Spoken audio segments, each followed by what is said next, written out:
say something? No, okay. It's like, go on. All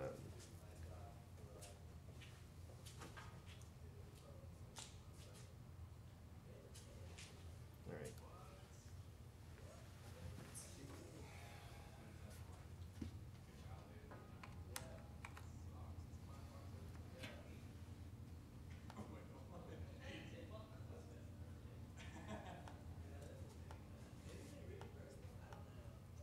Not what I wanted. Okay, that is annoying.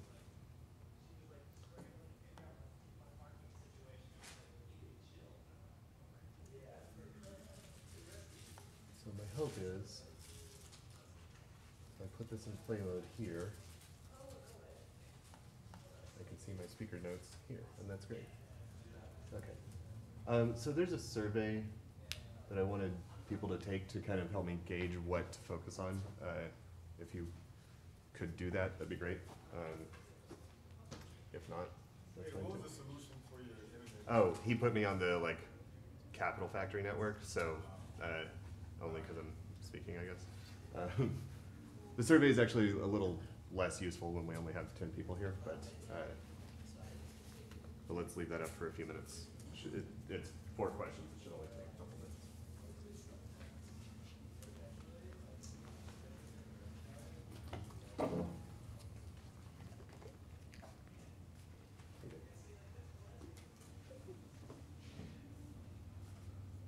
Is that a 0 or a O? It's a 0. Oh, that one I think is an O because I changed the font to Monaco so that the 0 has a slash through it. Excuse me. Pick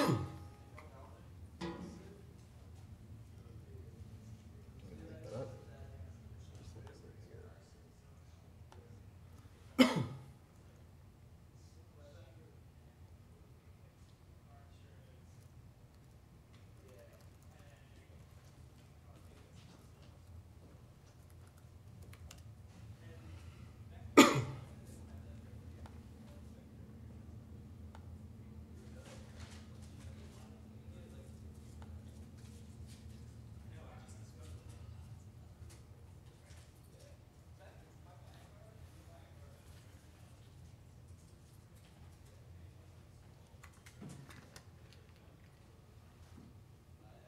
Something on here.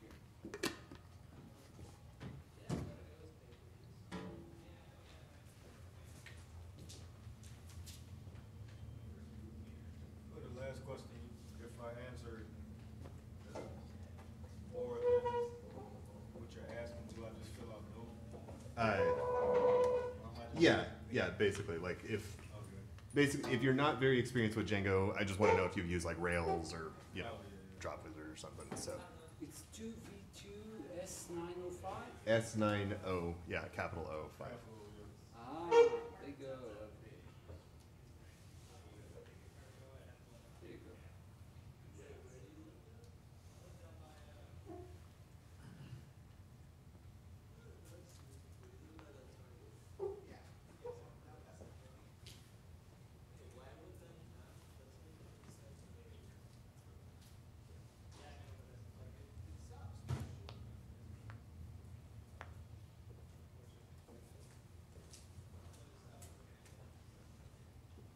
I guess I can make that bigger.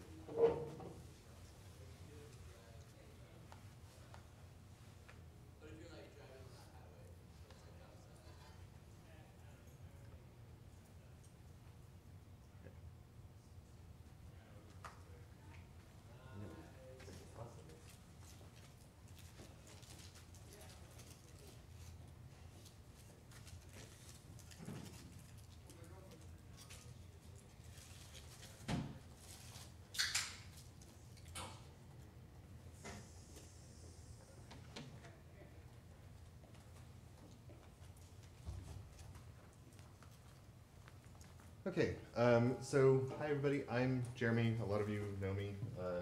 One of you was in grad school with me.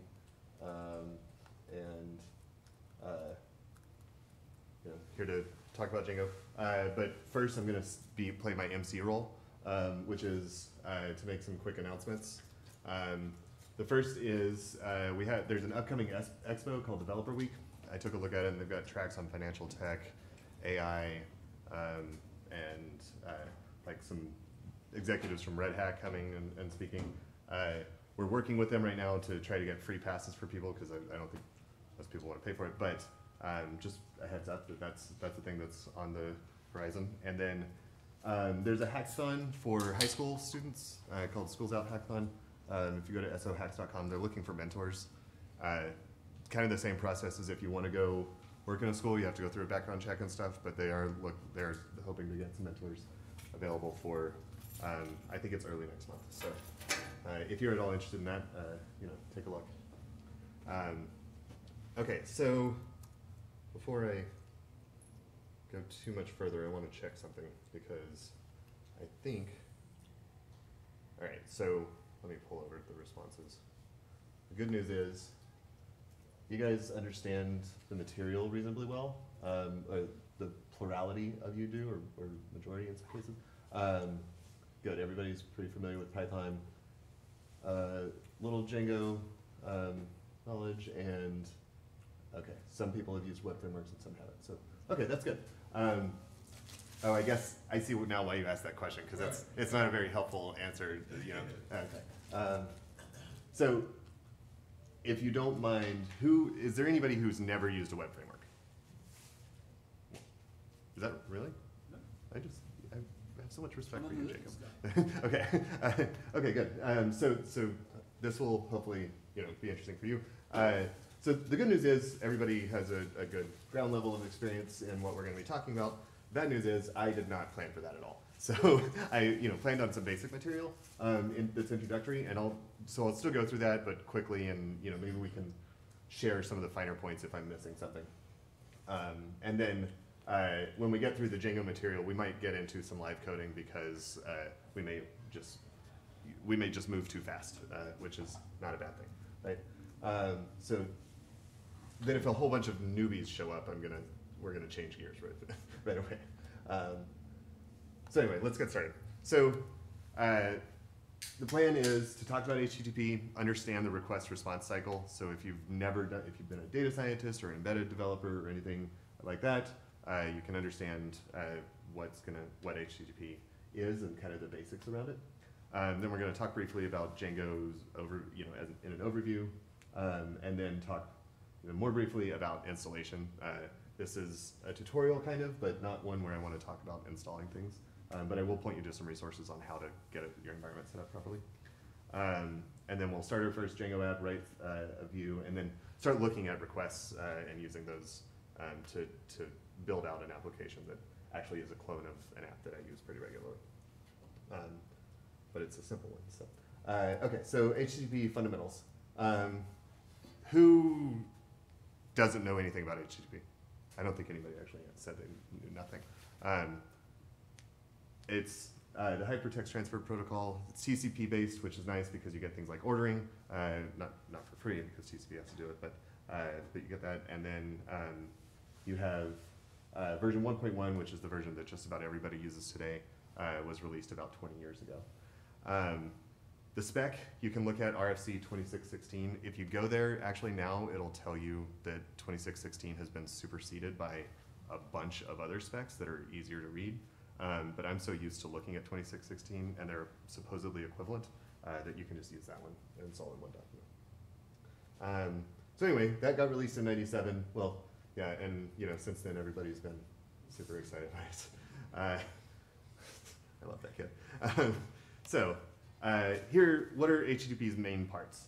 The cycle that you generally see is a request followed by a response.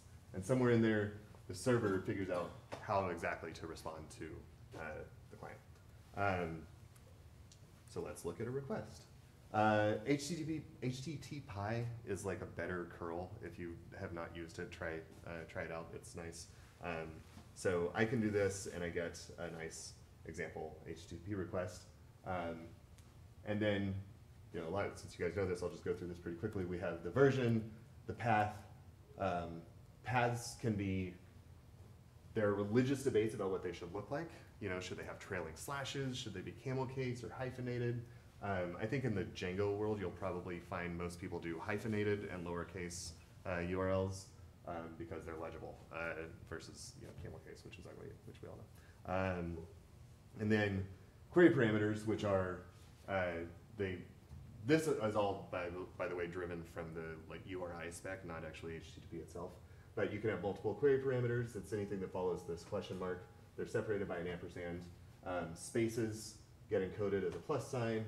And then this is kind of important and not something that was obvious to me when I first started using HTTP or building web apps. You can have multiple values for the same key in the query parameter. So that's important if you want to do things like allow people to filter in multiple ways or across multiple dimensions, right? That's really helpful. So that's the path. Then you've got the HTTP method. These are the verbs that HTTP allows, and there's a pretty finite set of them, so we'll just go through those real quick. Get means like give me the resource at the path that I've specified. Post means take this entity, and we can talk a little bit about what an entity looks like in a minute, that I'm giving you, and make it a sub-resource of path. So I can post to the post collection and include my an entity body, and that gets stored and created as a sub-resource of posts. Put, on the other hand, means I'm giving you a path, and this is all like straight out of the spec. It sounds a lot like RESTful proselytizing, but that's because HTTP REST is heavily driven by the HTTP spec.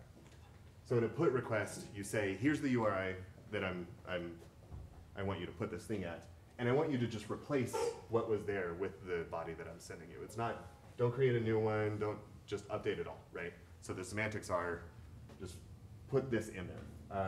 Delete is pretty obvious.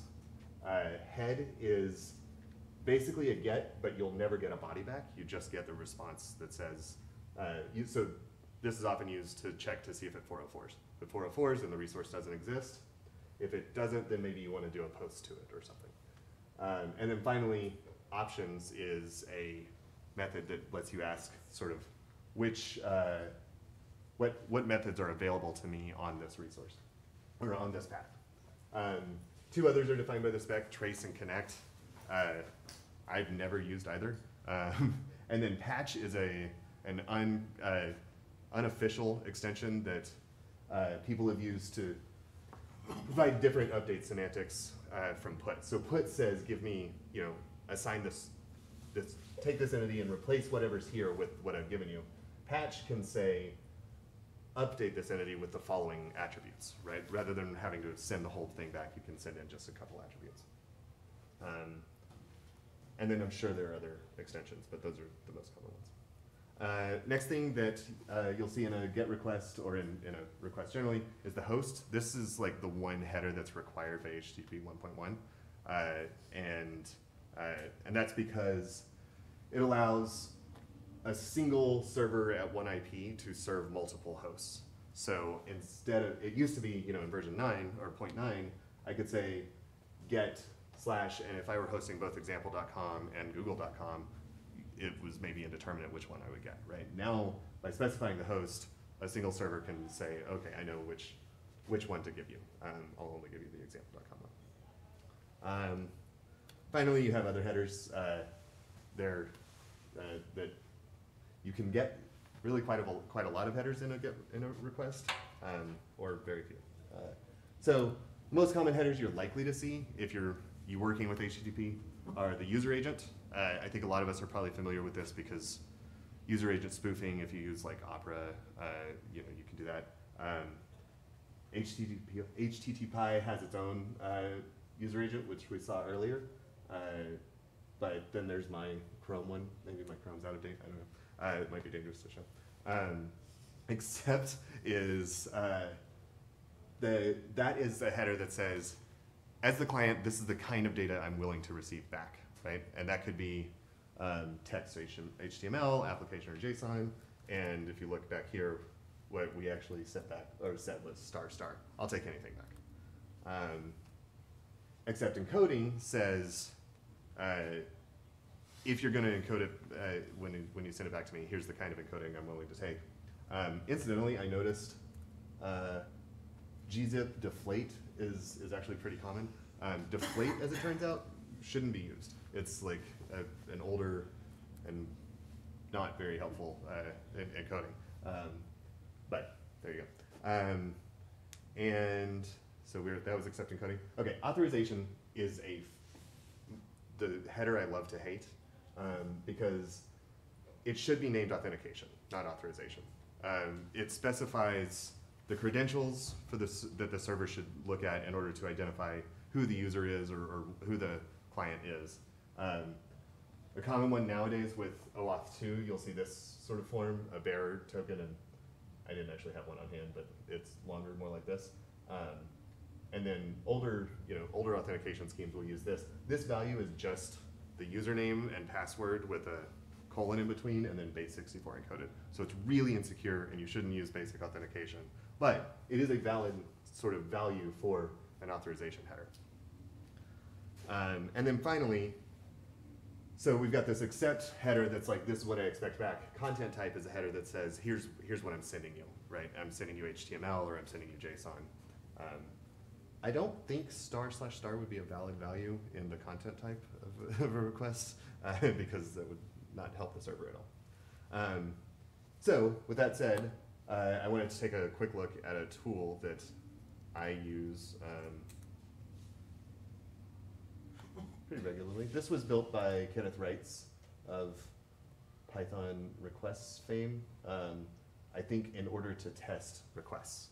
So it was his response to a need that he had. And what's really nice is it's got these paths that define kind of the methods that are that you can use on them. Whoops. We're gonna stop doing that. And so you can make a request, and you can immediately see all the stuff that you sent to the server in your request. So you can see stuff in action like and filter equals Portland. That's not going to work. I need, yeah.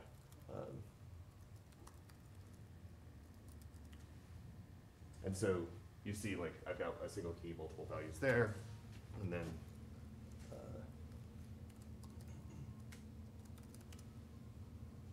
so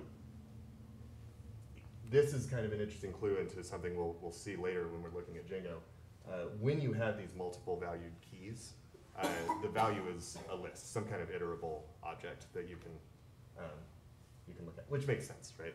It's just you got to store those multiple values somewhere, and that's how they do it. Jim? Yeah. So is that a tunnel to another site, or just shows you whatever request you did to that? This is just like an echo server, Okay. right? And you can do things. Actually, we'll see it right now. Let's try this. So I'm gonna just do this command in the terminal.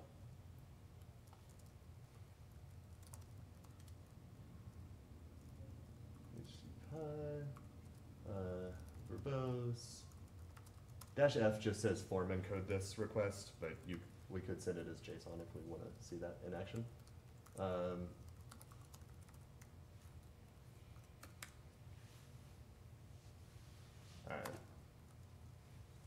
So you can see the request, and the big reason I actually wanted to show this earlier was this is what an entity body might look like. This is the body. So the spec says you have to have a line ending here, and then a new line here, and then then you can put the body, and then when you're done, that's the end of the request. But yeah, you can see here I've sent a post. So there's no files, but there is a form object. Or Why is it twice? why is what twice? Before the body and after, you have the same stuff almost. Okay. Oh, sorry. So that's a good question. I wasn't very clear. This is the request, right, that I sent. This is the response that came back. Thank you. Yeah. So, thank you. That's a great segue into the next section.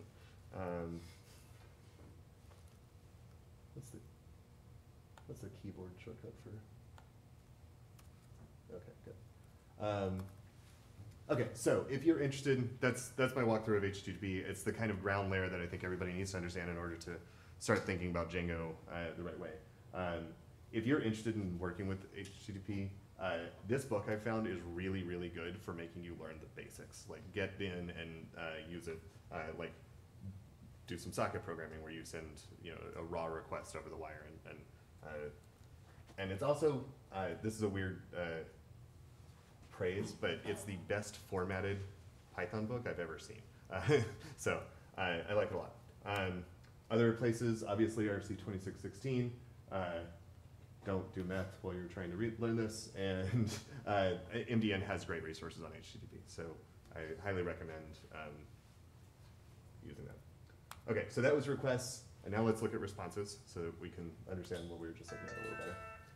The same command that I did earlier actually gives us a response as well. And we'll just step through that pretty quickly. So again, you have the version. I agree that we're speaking the same language. You have a status code, which is, we've all seen 404s or 403s. 200 generally means everything's fine. The reason, which is an English-speaking, or English version of the status code. And very quickly, let's talk about the common success codes. There are kind of four major classifications. Well, two major classifications: success codes and error codes. And then you've got actual success codes and then like maybe success codes. So actual ones are everything's fine, that's 200. 201 is created, so if you've done a post, I might return a 201. I might also redirect you. 202 means accepted, like I got your request, I'm working on it, but I don't have anything to tell you about it right now. 204, I was trying to think of a good use for this. I think this is when you make a conditional GET request, and it's not that it's not modified, which is a 304, but it has been modified. It's not different though, and I'm just gonna update your like last updated date or something. But it's common enough that I wanted to include it here. You also have maybe success codes, which are this thing is moved permanently. Don't ever come ask about it at this URL again. Or I found it, it's over here right now. And in both of those cases, a location header is generally included, or really, really needs to be included so that the client then knows where to go next. And then finally, 304 not modified. Conditional GET I didn't talk about because getting into the details there is a little in the weeds, but you can send a GET to the server and say, I only want to see this thing if it's been updated since this date, or if its hash is different than this hash. And when you do that, the server might want to tell you nothing's changed, so you don't have to re-download the whole resource. And that's what a 304 is useful for. So the other major classification is error codes. These are either client error codes that the client might be able to recover from, or server error codes, which generally mean we screwed up, there's nothing you can do, I'm sorry. So the common client error codes are 400, bad request, that means you've formatted something poorly, or you sent me a content type that I can't accept, like you sent me XML and I'm expecting JSON. 401 is unauthorized and it should be unauthenticated, just to be clear. But it means I need you to respond with an authorization header in your next request. Forbidden means I know who you are, you've authorized, but in fact you're not allowed to see this resource, so sorry. 404 is supposed to mean not found, we've all seen this. If you've not worked on the web, you may not know this is often used in place of a 403 for security purposes. Because a 403 says, confirms that the resource exists and says you're not allowed to see it. A 404 doesn't even confirm that the resource exists. So if it's some kind of restricted resource that you don't necessarily want somebody to see, or even know exists, you might send a 404 instead. I think in practice, I use 404 almost always for stuff. A good use case for 403 is whenever you're doing microservice or an API, and it's so internally. It's already been authenticated. They have a valid token, and you're like, hey dude, can't look at this. Yeah, right. So, yeah, so they're still certainly in use, right? 404 is really common when you're facing the outside world and don't have any trust for your client at all, right? And then 405 is method not allowed. So that's like, you tried to do a post on a thing that doesn't actually allow a post, you would get a 405 back. Then the server error codes, if you've worked on the web, you're familiar with these because they will make your phone blow up at night. And it's the 500 series is, you know, internal server error, which is just kind of a generic, I don't know what went wrong, but it's screwed right now. Service unavailable, which is generally means your server is overloaded. And then gateway timeouts, which are like if you're acting as a proxy for another service or something and that times out, then that timeout kind of cascades out to the client. That's a 504. In practice, as a developer, all of these are just bad news. And they're largely indistinguishable in terms of like how painful they are for you. Okay, so that's all that's status codes. And just as an anecdote, I keep the page with the status code, the section 10 of 2616 bookmarked in my bar, because when you're building RESTful APIs, especially, like having a good understanding of status codes that are like expressive and using HTTP to its fullest extent really does like make your application richer. Okay, so common headers that you're likely to see, there aren't any that are required all the time on a response. Unlike the host header in a request, there are 0 headers that are required always. But here are the most common ones. A date, you actually should do this all the time, but there's a weird case in the spec where you don't have to. Content length, so just like with the request, the header material is demarked by these 2 lines, right? And then you need something, somewhere at the socket layer, somebody needs to know how much to pull off of the socket next, right? This specifies that value for you. And then, by the way, there's a whole lot more to this response. I just didn't, like, obviously couldn't fit it in. Content type, this is the same thing as the client's, the request content type. So you're just saying, here's the kind of content I'm sending back to you. This one I thought was weird. I don't know that I've ever seen this one in action, or if I have, I've just glossed over it. Server is a recommended header so that you can tell the client something about what software is running on your side. So this might say Apache or whatever. But that seems like a huge security risk, and I don't think I'd ever share that willingly. But it is a pretty common one, supposedly. So. Why security risk? Why security risk?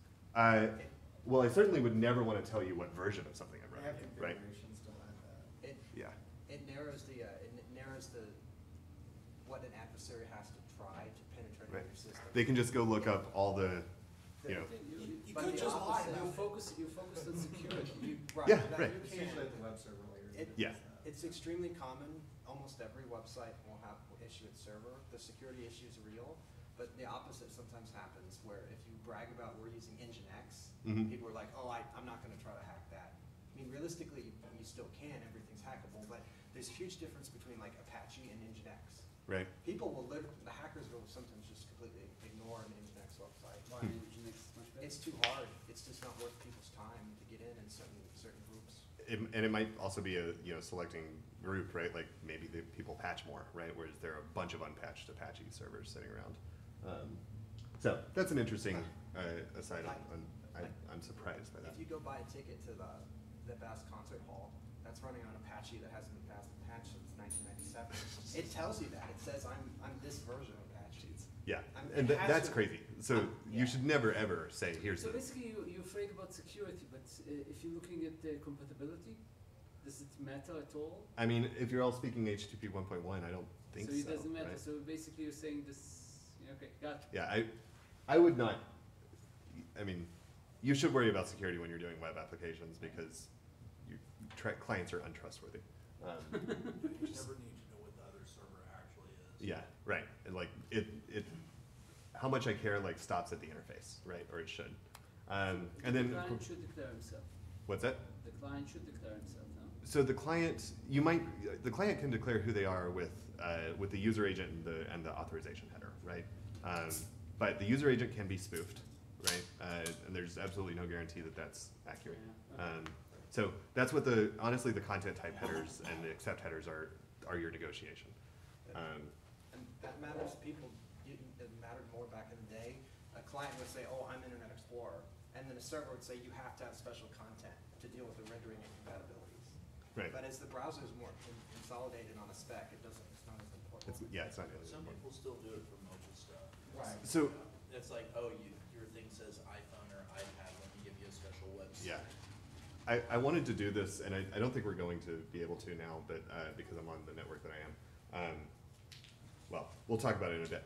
You can also use all of these headers to do things like bucket clients. I was curious if we just used headers and I got all of you to hit a server, how many unique identifiers could I dig out, right? If I could get only, if there are like 15 people in the room, if I could get 8 unique identifiers, then that might be good enough for marketing purposes, for example. So headers are interesting because they provide a lot of extra data, like that user agent stuff. I can parse a lot of information about you out of your user agent, assuming you're not spoofing. Anyway, so responses are, so that kind of walks through a response, and then you've also got the body here, which I'm not as interested in just because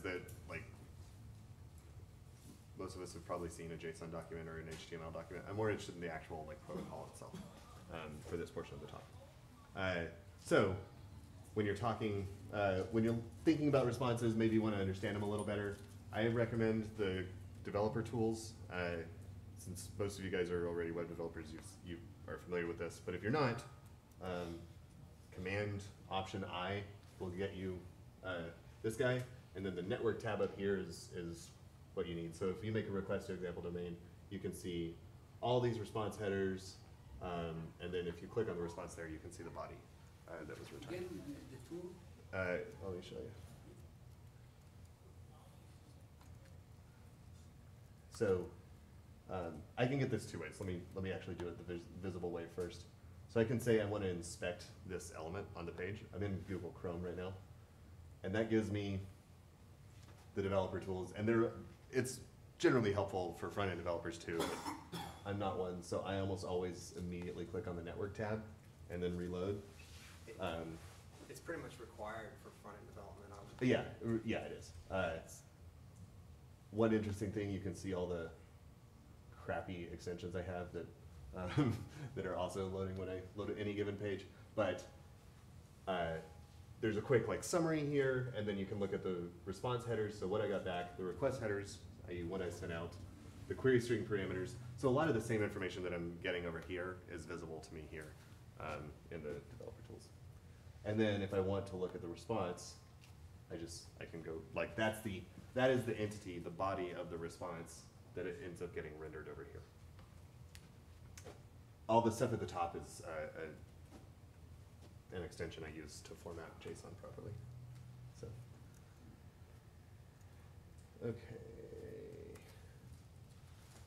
okay, so that's requests and responses.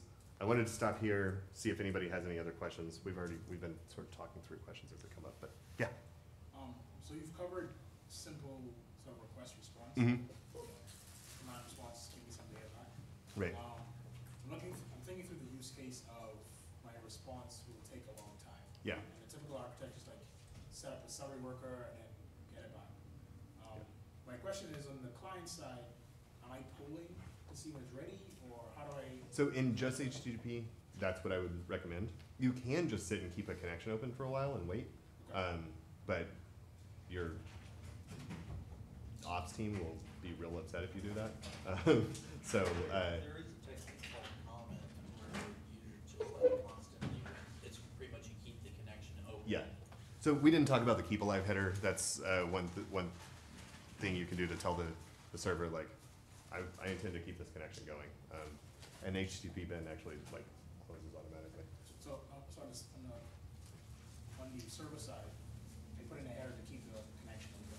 Well, So the client can say that, right? Yeah, the client Can say, I want to keep this open. And the server can always say no, right?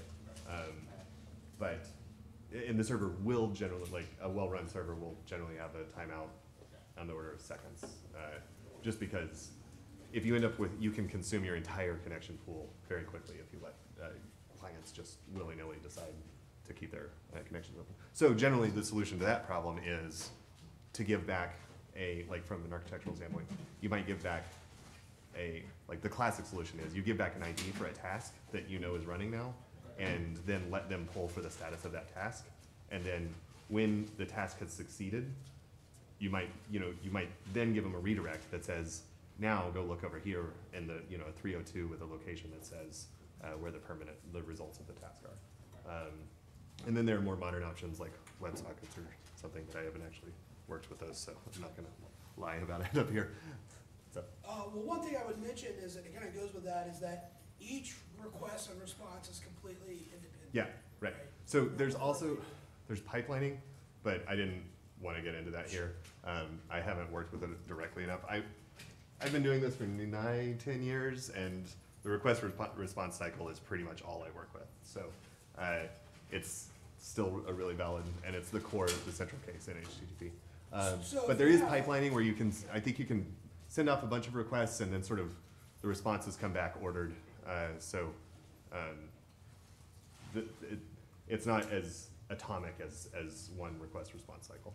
But like tracking a long running task, Mhm. the server would have to give you some kind of ID or something. Yeah, right. Correlated. Yeah, sometimes it's done with cookies. So Right, Sometimes yeah. the browser will say, I remember you, but it's not actually like a celery ID. Right, But yeah. at the end of the day, you're sharing, there's information sharing, which is people criticize that like religiously, because philosophically, you're not supposed to share information with this. It's supposed to be very isolated. This Yeah. is a request, this is a response. Right. But Yeah, so I didn't talk about cookies, mostly because I didn't have time to implement cookie stuff in the Django portion of this tutorial. But yeah, that's just a total violation of the statelessness of the protocol, right? It's supposed to be a stateless protocol, i.e., I'm supposed to be able to send you everything that you need to know in order to fulfill this request with every request. And I guess people like pragmatists, which I am one, would say, yeah, a cookie is the state that I'm passing back and forth. Sorry, yeah, purists might think that it's just putting state where the state shouldn't be. Cookies basically save the information, correct? Yeah. Yeah. The other thing you do is you could store state on your end, on the server side, and just give them a token that gives them access to that state, right? A session ID. So you come back, as long as you've got this session token, I go look it up in my database and I go, okay, here's what your shopping cart looked like last time you were here, right? But if you really want to be stateless about it, you could just stuff the shopping cart into a cookie and have them send it back to you every time, right? And hope they never open up a browser on their phone, right? Nowadays, what's happening is you're just throwing a token up into the header that identifies that particular user. And then, like, if you want to see what the shopping cart is, you see what the shopping cart is for that user. Right, on the database, right? Yeah. Yeah. And then the token in the header says which user you're looking up in the database. Right.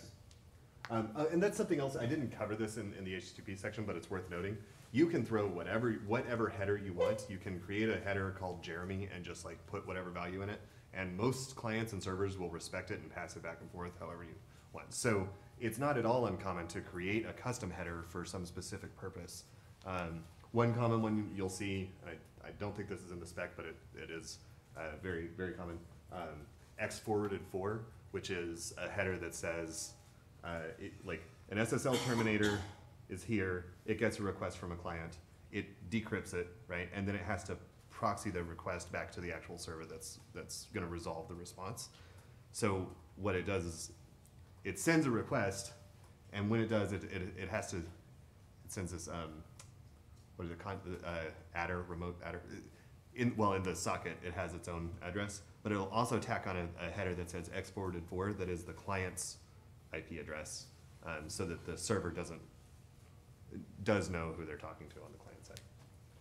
one of the things that will also happen is different, like we were talking about different servers. The servers have a tendency to add in their own proprietary headers. So if Yeah. you're really concerned about security so much that you're strongly forbidding the announcement of the server, then you have to audit all of those headers Right. to be very, very non-declaratory. Yeah. And almost nobody does that. So I mean, Nginx has like, it wants to do things its way. Because you get performance advantages if Nginx is allowed to give some headers. Right. So, okay, anything else on HTTP? Any questions about the protocol? Okay. From there, we'll move over to Django.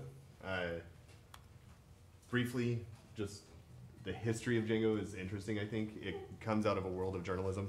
It actually got started in 2003, kicked off in 2005. It has this tagline, the web framework for perfectionists with deadlines, which is a little self-aggrandizing, I think, but that's what taglines are supposed to be.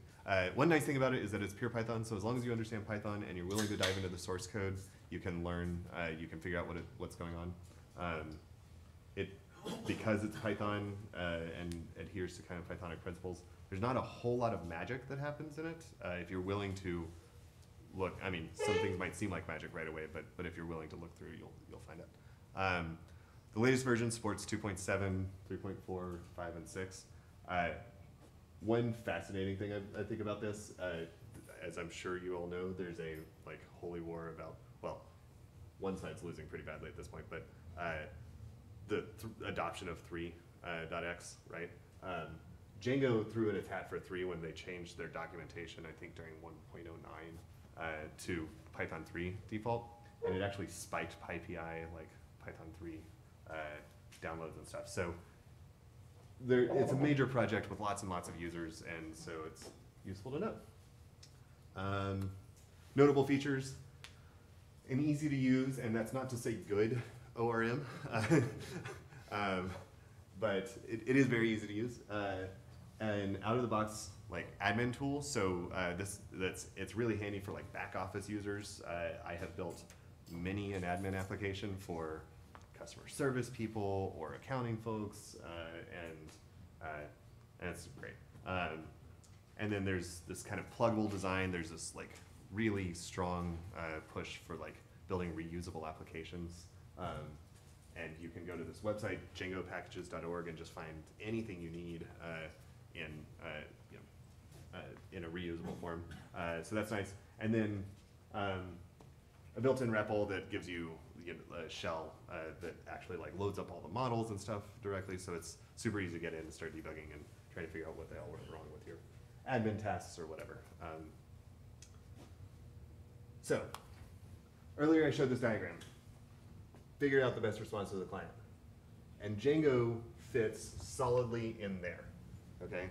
And I like, this was hard for me to understand when I started like programming, because this was the first thing I was doing. But like, if you've never used a web framework, this might feel like really natural to everybody, but like, this is really important, just understanding that that's all this is doing, is just helping figure out the response. And you wanna make it faster and easier, and Django has done that, I think. Okay, here's an architecture diagram. It's very old, so I want to caveat it a little bit, but it's from one of the original team members, actually from 2005. And I think it's worth just walking through, and then we'll go through it in a little more detail. But the idea in Django, when a request comes in, you get it from the web browser. In this like blank space between web browser and URL dispatcher is Nginx and Varnish and all your cloud stuff and all, whatever. But in the end, it hits the URL dispatcher, right? Via ModWizzy in Apache or Unicorn or whatever you're using, right? It hits the URL dispatcher. The URL dispatcher finds a view that will handle the request.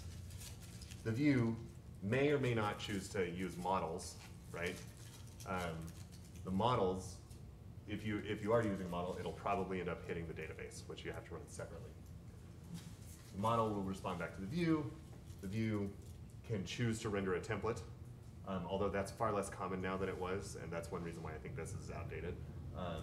And then possibly can choose to cache the response, and then that goes back out to the web browser. And this is also, I think, outdated because I think there are better tools for this now. But it's super important to understand that cycle, right? URL dispatcher to view, potentially to model, and back.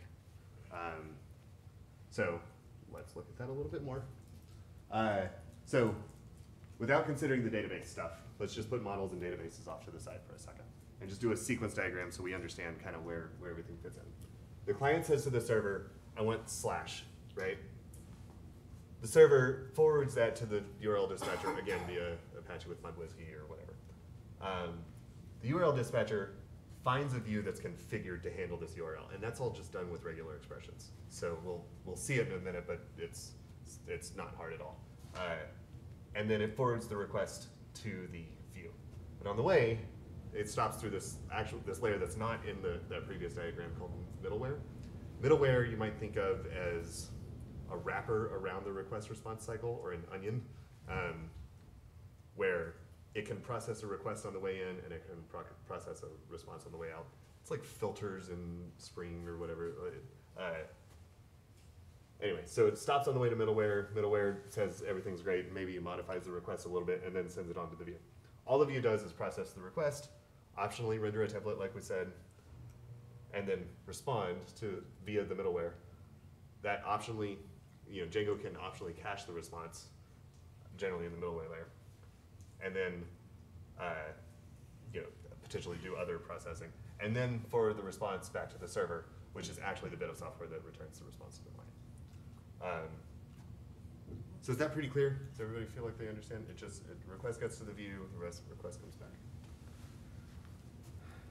I figured people would be clamoring for to understand database stuff a little more, so I wanted to just dive in on that.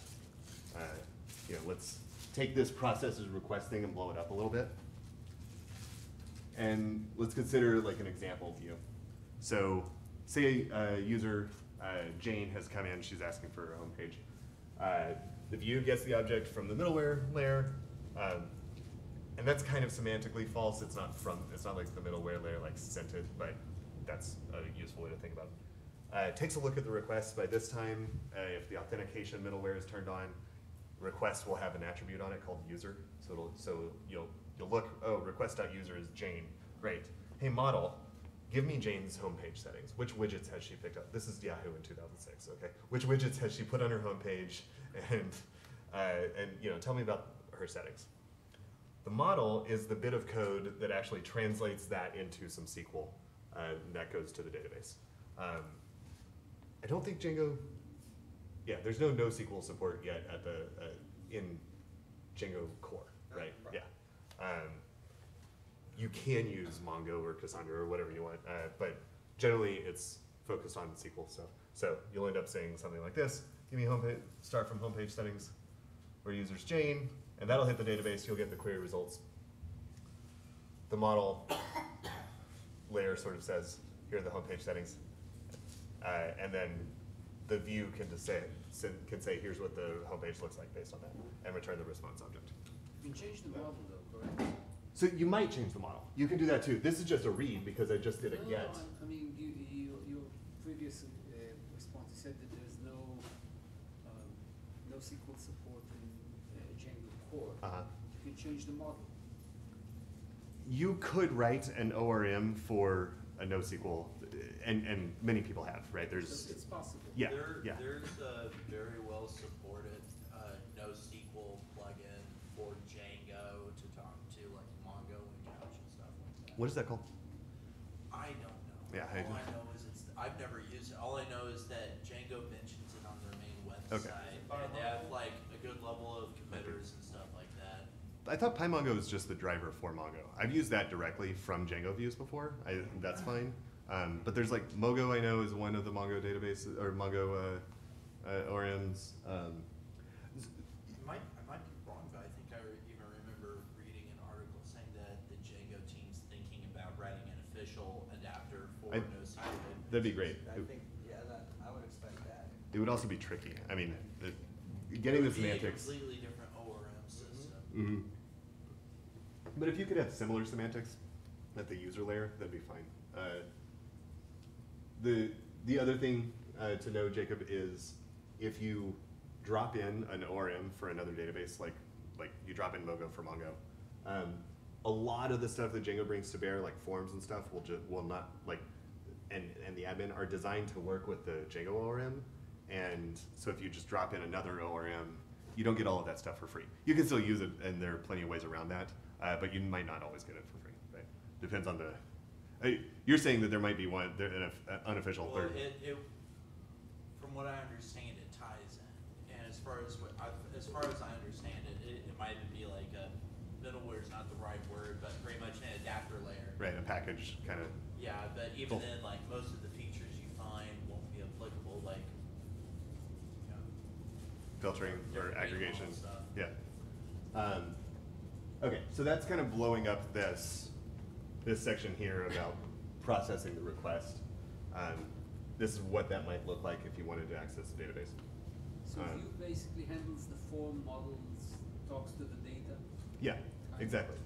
The view takes a request and returns a response, and what it does in the middle is really up to you, but generally it ends up talking to a database. So Yeah. the view generates the HTML that goes back to the client Yeah. to render Yeah. the form. Yeah, typically. I'll just say yes, Okay, because got it. only in an edge case would you not do that. But this thing that it returns is not HTML. It's not a string. It's a response object that's got headers and a body and all this stuff, right? You could return a HTML string. You can. So I tried to return a string.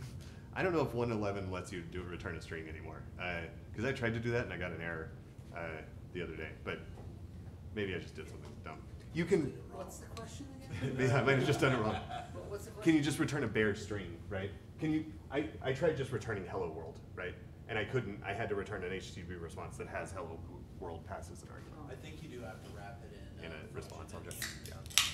Well, don't worry. We're gonna see all this on screen in just a minute. So, okay. Brief installation overview. I don't know if nobody's following along with their laptops. I'm gonna put these slides up. There is a great article. I'm not gonna lie. I googled modern Django tutorial to get the setup steps because I'm writing Java these days. But this is great, and it's one of the very few installation guides that actually advocates using virtual env, using Python 3, and so forth. But very briefly, this is what it looks like. Install Python 3, install virtual env wrapper. That should get you virtual env as well. Create a GitHub repo. Put Django in your requirements.txt. Install all of those, and then do start project, and call the project application config. But definitely look at that if you're actually new to Django and you're actually going to try to follow along on this later using the source code. That web page has a lot of detail. You're going to put those slides on the Meetup page? Yeah, so I've got everything on a repo already, and then I'm going to put a PDF version of these slides up there right after this. I made some last minute edits before the talk, so It's okay. It's better to have it ready for this, right? even if there's an error, it's like if it's there, people can fall back. Yeah. We were. I hate looking at tutorial docs later and having them be wrong and not have been updated for an error. It's a useful debugging exercise, but also if you don't know what you're doing, every little stumbling block is just another. I get you, Yeah. but not having it is worse than having Sure. it with an error. That's true. That's fair. Okay, so when you do that, you end up with a directory that has manage.py, which you will come to know and love if you're not familiar with Django yet. And this is an initial application that's going to have our URL dispatcher configuration and some other stuff, and then obviously some other stuff we don't really care about. And if you do that, you should be able to run your server for the first time. So it installs the server on your machine. Yeah, so this RunServer that's a really, thank you for asking that. RunServer is a development environment capable server. You should never ever use it in production because its concurrency capabilities are very low. Maybe nil. I don't know if it's actually if it even tries, but it does help you. You know what? You're asking questions. Show us. Asking, you shall receive. Okay.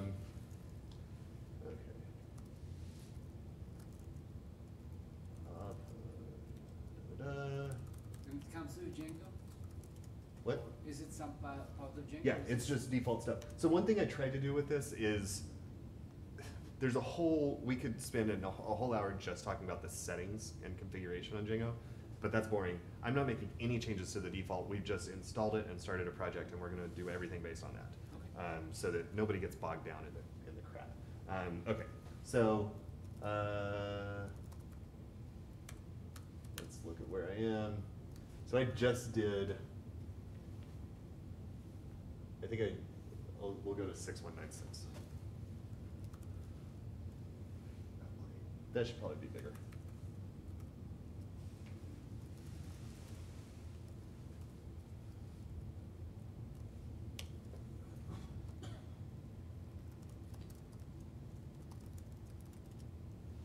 Nope. It helps if you work on your.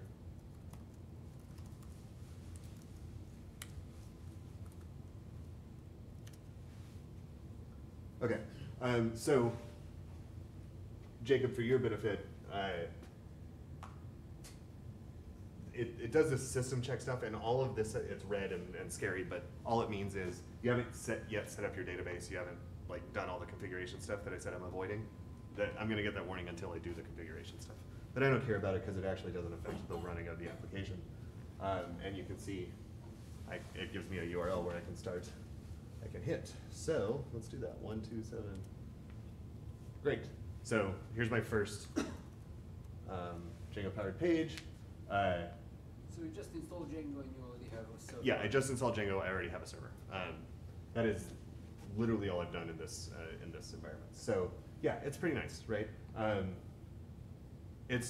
didn't tout that in the notable feature section because I think a lot of web frameworks do this. But if you're not coming from Webland, that does seem like I didn't have to like write a subclass of simple HTTP server, you know, which It's a huge sucks. amount of work. Right, yeah, and so Done for you just get this for free, Yeah. right?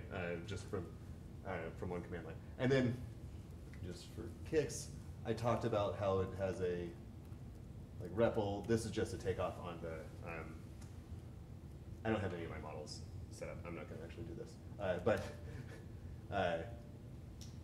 it's a takeoff on the Python shell that actually, if I had a bunch of apps installed with their own models and stuff, these would get automatically loaded into the shell, which is really nice. So I can start using them right away. Does that let you not have to import? Yeah. Okay. Yeah, which you might think is actually terrible, right? Because it's, but if you're in this very specialized context, magical imports are actually really So handy. the shell happens within, this shell is like within, you lost me here. Okay. What's special about this shell that I just can't? So we don't have anything up here right now. Let's see if nope. So this is the server side shell? Or? Yeah, basically there's, Okay. yes. Got it. And I have done this before, and I'm ashamed, not kind of ashamed to admit it, but you can do things like, next month we might talk about, or in a couple minutes, we might talk about their management commands, which are ways to like automate administrative tasks. They're helpful. You can do things like log into a production machine somewhere, open up the shell. The management commands have all of the path stuff is already built out, so you have all of the Django libraries available to you, and so then you can just run your command there, and that's handy. You actually also have, I think, a DB shell, right? That gives you access to, like, if I were running Postgres for this or something, then it would give me like a PSQL shell, which is helpful. What else do you have out of? I think that's probably it. Yeah, out of the manage.py. Migrations, yeah. Migrations are new. Collect static, nice. Are they? I mean, they're like as of 1.5 or so, right? Like they're not that new. Well, just type in, What's just up? run manage, it'll give us a list of everything. That's also Oh, how you yeah. create apps. Hmm? It's also how you create your apps, right? Yeah, yeah. Which we'll see in just a second. So manage. Or just any custom command. Right? Yeah, you can also register your own commands, which is nice. You can seed your database. Yeah, so change the password for a user, create a super user.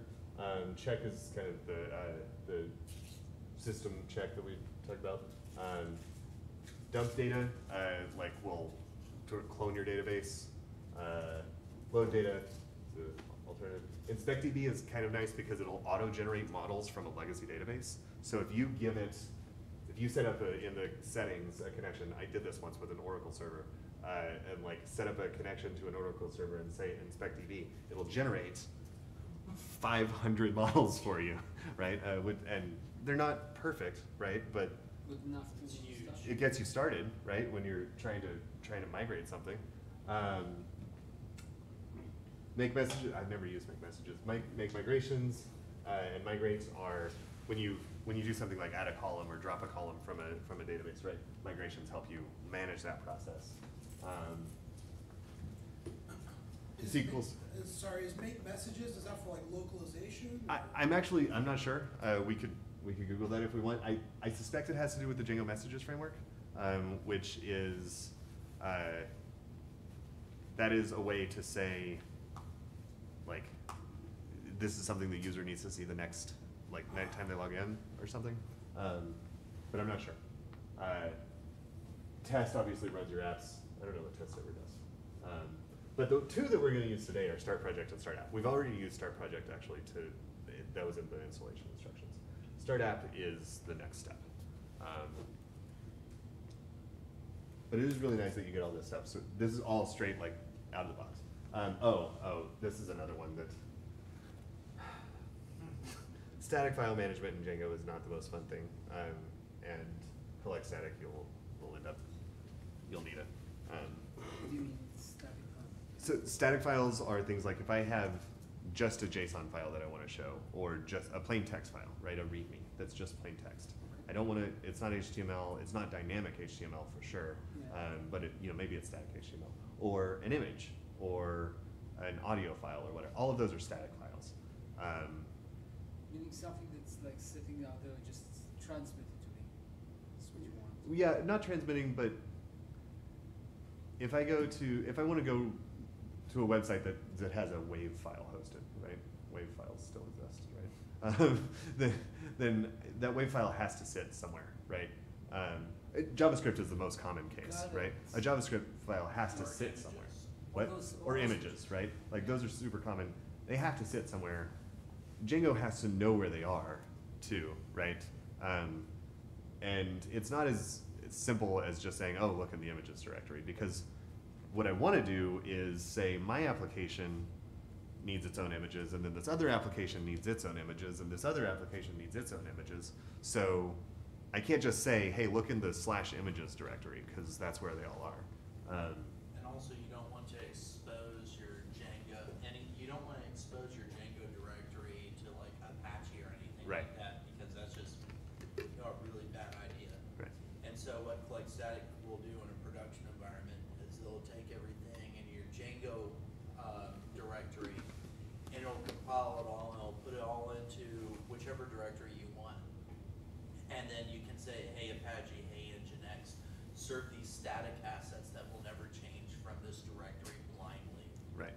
And so, like, in addition to not serving from your Django directory, you're also able to just blindly serve up files without having to go through the Django framework at all. Yeah. And so you get a huge speed boost that way as well. Right. So this is a remapping to a different direction. Yeah, exactly. It takes all of the individual applications in the project register kind of where their static stuff is, and or you follow convention, and then Collect Static gets it together So for you. if you don't say something in the app, you have to say it here. That's what you're saying. Or is it It something turns that's- out, like in my experience, if you don't run this when you try to deploy, you end up with a bunch of 404s for all your static assets, and you have a terrible time trying. And then this all gets so much worse when we start talking about production, because what you really want to do is also like attach the hash onto the file name so that can get cached by a CDN and all this junk. So it's a nightmare. I'm really hoping to avoid it, but if people really want to talk about it in the next few months, I'm happy to rehab. Nowadays, people just use Gold. Yeah, right. That's the other thing. Like the hash file or static files, JavaScript specifically, Django's management of those things has really been superseded by the JavaScript ecosystem's tooling. I don't know about if that's true for images and stuff too. or CSS. Gulp can actually like compress files and optimize them for web. Yeah. Yeah, that's great. This is one of those things I'm sure, I love to make sure new people understand this. Every time I do this, I have to look it up. I have to Google it. I have to spend hours getting it right, because I only do it once a year or so, and it's always if you find this hard, you're in good company, right? Like this, it sucks. Just like logging, I always have to look up logging anyway. So. Sometimes to collect statics, like delegated to dedicated teams. Yeah, Nope. that doesn't surprise me at all. We're not even allowed to do it. Really? That sucks. So, yeah, just, it's hard, and don't feel bad if it's hard. Okay, so we've run our server, we took a look, and we've got this like blank page, right? Not that helpful. Let's commit it. This is the repo, by the way, boyjj, Django 2017. I'll be continuing stuff for the next few months on this. It can be on your page, okay. Yeah, Got it. and I'll put the slides in there. Oh. And I'm just going to tag at each step so that people who want to follow along can feel free to do so.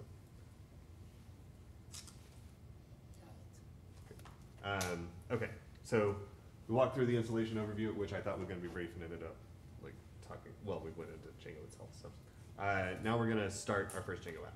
So I've been using these words, project and app, and let's kind of clarify what that means. Even this is kind of semantically iffy, but let's say a Django project means my whole website. So Instagram.com probably has would have a users app and a pictures app and messages app and whatever, right? Apps are small, hopefully reusable pieces of functionality that you could take from one project to another, okay? And so yeah, so that users might be one. In reality, users isn't very reusable normally, but you do want to treat it as its own application. That's because everybody customizes what their users look like. From website to website, you're going to have different profiles and stuff. And then every app is just a Python package, right? So one of the consequences of that is it has to be named accordingly. Your project can have a hyphen in it. can be named that way. Actually, that's not true. It also needs to be. If you look at my data, I have this kind of containing directory, Django 2017. That doesn't have to be Python, a valid Python name. But when I did start project, I did config. That has to be a valid Python name. So no hyphens? When you do start project or start app, no hyphens. You can dump it all in a directory that has hyphens. Yeah, so Numbers allowed? Or numbers or? Yeah, a valid Python variable name. That's all you need. It's standard Python naming conventions Yeah. for packages and modules. Yeah. So ideally for packages, you don't even want to do underscores. You want to just have it be a single word ideally. Right. But Yeah. But if you have to use more complex names, you use an underscore. And it should all be lowercase.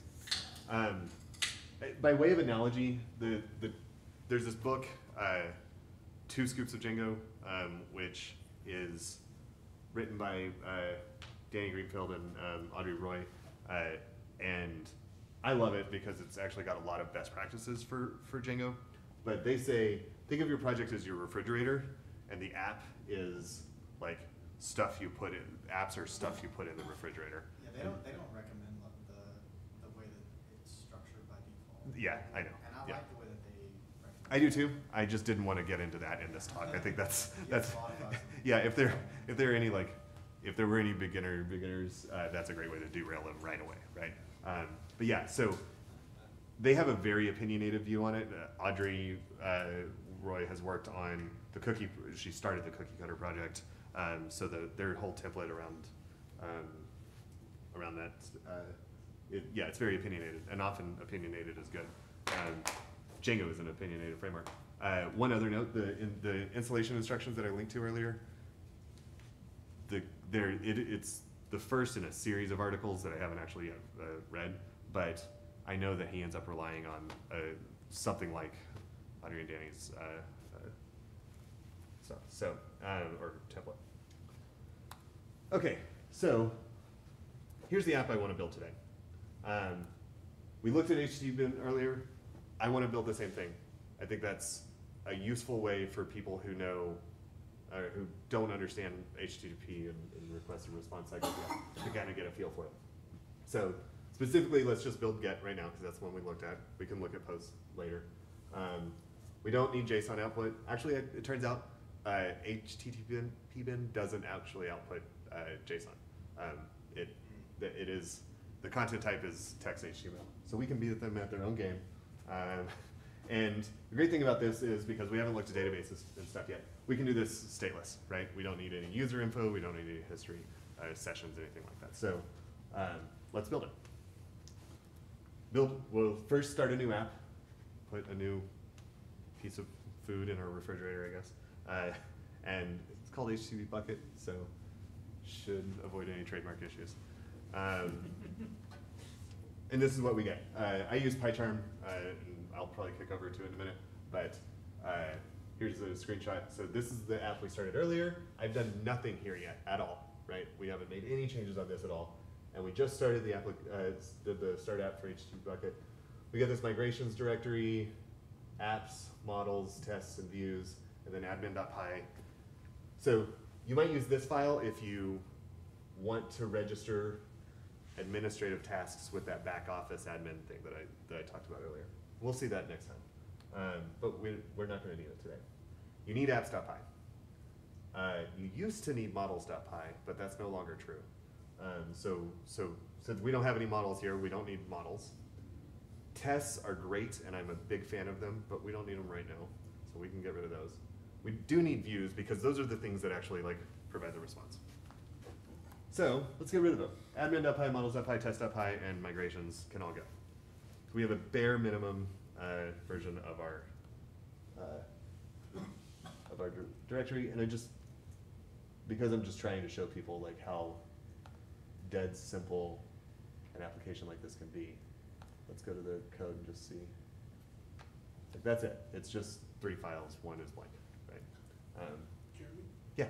You said that each application is a package. Yeah.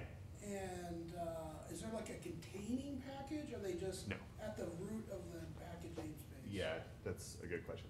So, Unless you fall. So, if you were trying to combine a site with multiple apps, yeah. and they kind of conflicted with each other's Yeah. names. No, this is well, if they conflict with each other's names, you're in for a bad time. Yeah. We had when I was at, I can say the name, I'm at My Fitness, we had an app called Resource that shadowed a built-in library called Resource. And that was a fun one to debug. So yeah, you want to watch out for shadowing, and you want to watch out for naming collisions. But in general, yeah, if you see this, there's no root level init.py, right? One of the challenges, therefore, is managing your Python path properly, making it so that if I'm in one app, yes, there should be a impenetrable wall between apps, but in reality, that's not always the case. So I might need to import something from another app, and if I need to, then I have to manage my Python path. Again, that stuff's a nightmare, and it always sucks, and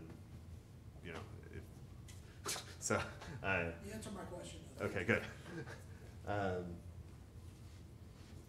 But anyway, we can write a useful thing.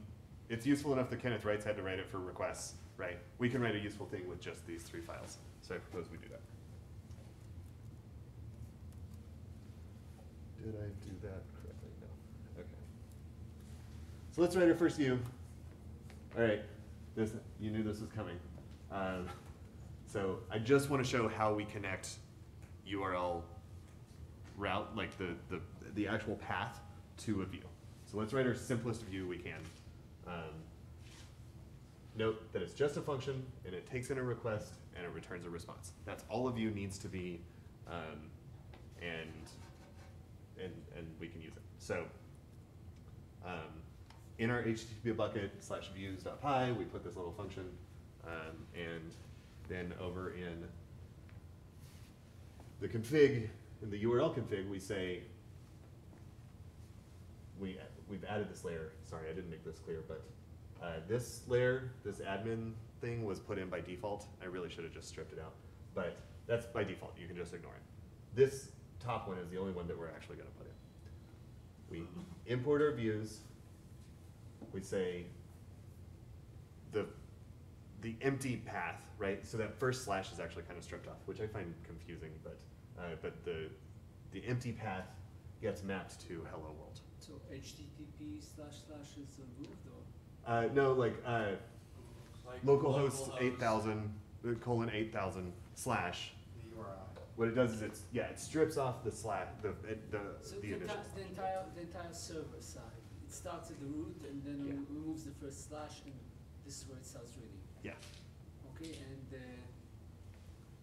And then all this says is Again, if the URL matches this regular expression, which is just start a new string and then end like at the end of the string, then send the request to this view.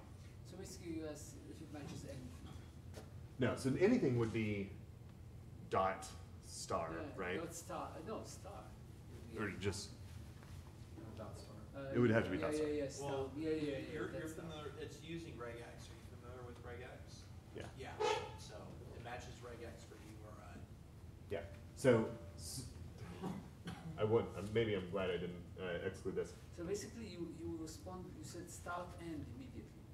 Yes. So if you think about it, I've gone to localhost.com or not .com, localhost colon 8000 slash. That's the URL I just put in my web browser. The first slash gets stripped off, right? So it's just localhost 8000. But we don't need the host information. That's all. That's host stuff, right? So what's left of the path? Nothing, right? It's the empty string. So that's all this is saying. Is like the empty string gets mapped over to us, right? So the mapping is dead simple, right? I just say send it over to hello world, and voila, you get your greeting. So that's nice. Let's commit there because that's our first functioning view. Okay. Now, I need to build this HTTP bucket thing because I'm going to get Kenneth. Let's start out by taking a look at the requests. I think here, because we have a more advanced crowd, it might be helpful to drop into PyCharm and take a look at the request at runtime. It might be cool to take a look at it. But just to start out, our function is going to take a request. I'm calling it echo get. I'm going to create a response that then I'm going to turn in. It's just a dictionary that I'm going to turn into a string later. Okay. So if you ignore all of this for a second, all we have is a dictionary that we're going to turn into a string. And now the question is, how do we populate the dictionary? So remember,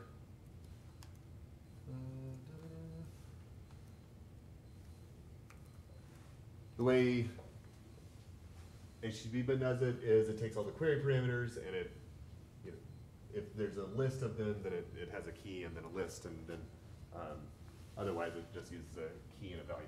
And that goes in an object called args. So I want to mimic that. That's not what I want. So let's create an object, a dictionary called args.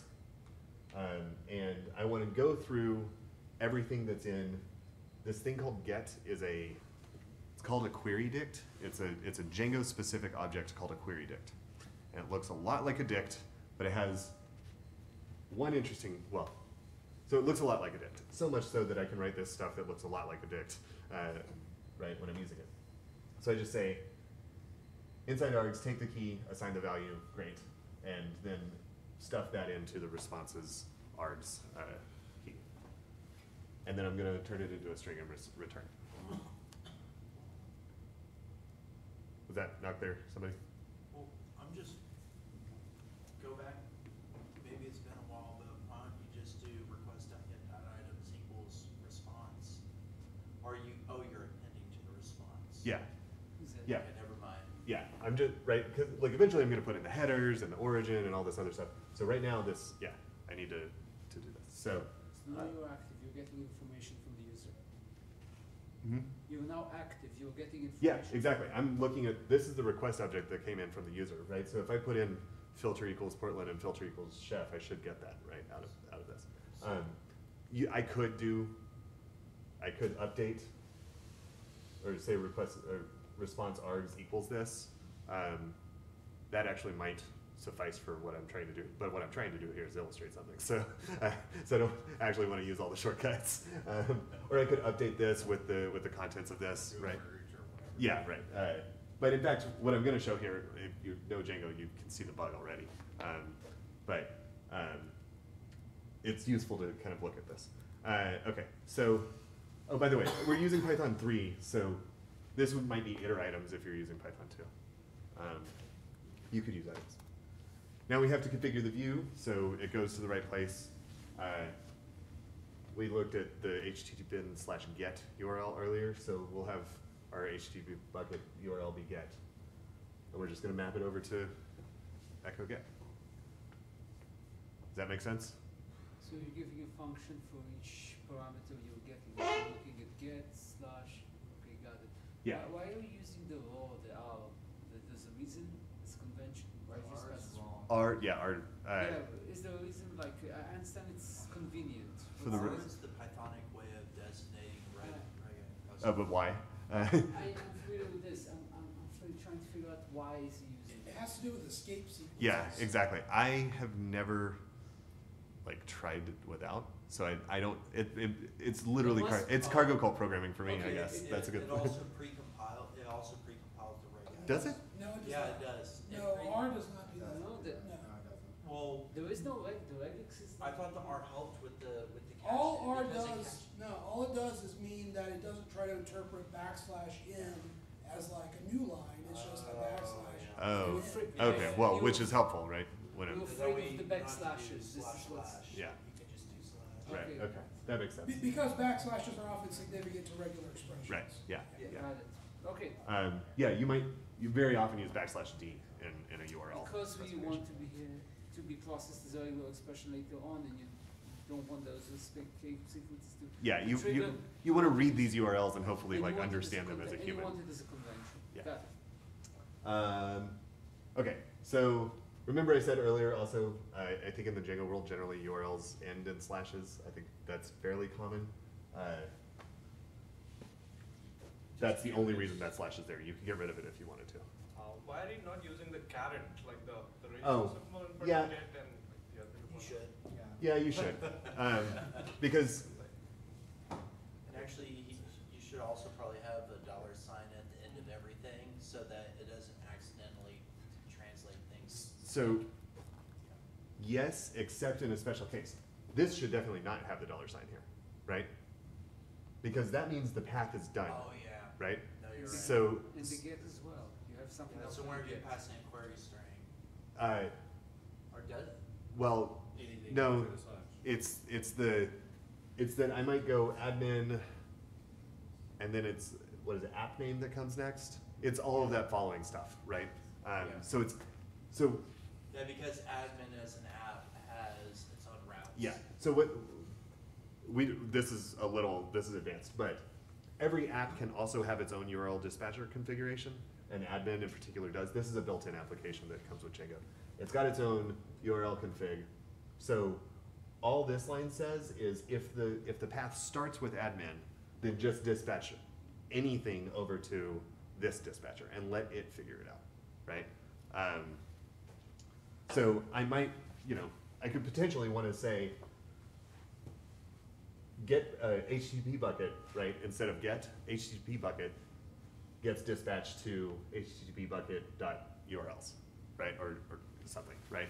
And in that case, I would not want a $sign. I should have a $sign here, I'll admit that, but You shouldn't in your case because you're passing parameters. I'm not sure that's right.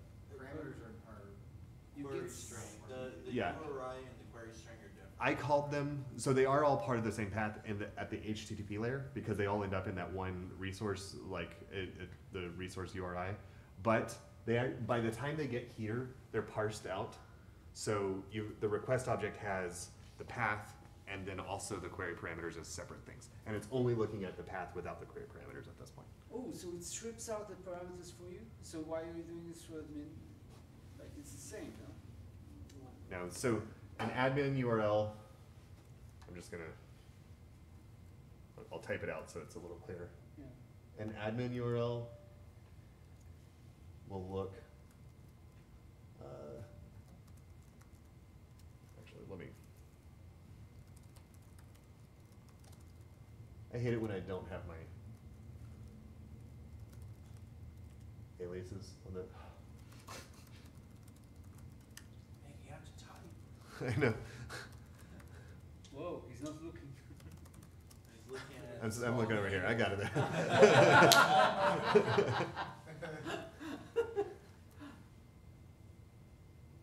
Okay, so admin URLs will often look like /admin. Let's say I had an admin task for HTTP bucket. It would be like it would have the app name, and then maybe also like maybe I have a model called HTTP bucket, right? Okay. Or whatever, and it's like /change or something. Okay. So you would have a routes.py inside of admin. So like if you went to the admin package that is inside of the Django package, you would actually see a routes.py that says all the routing rules. URLs.py. Is that what it's called? Yeah, it's URLs. Yeah, But here. URLs. I've been in the Flask world lately. Oh, So. yeah. Yeah, you would see a URLs.py that pretty much does all kinds of stuff. Yeah.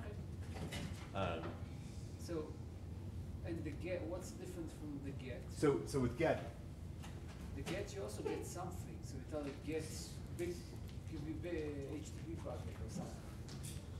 all it's saying is if the URL goes to get, send it over to this function. Yeah, but Here, you're getting something.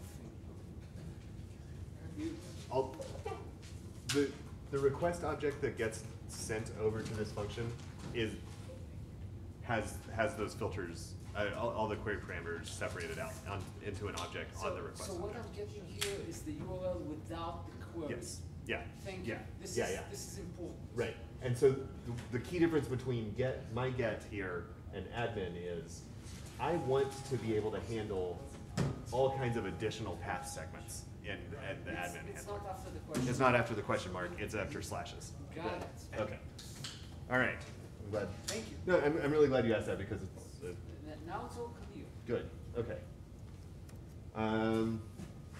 So we've configured it, and we get my query is name Jeremy, phrase equals hello world, phrase equals to boldly go, and I get args.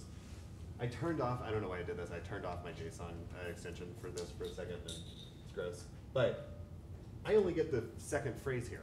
I don't have a list of phrases, I have just to boldly go. And then I have text HTML, which I want to change eventually.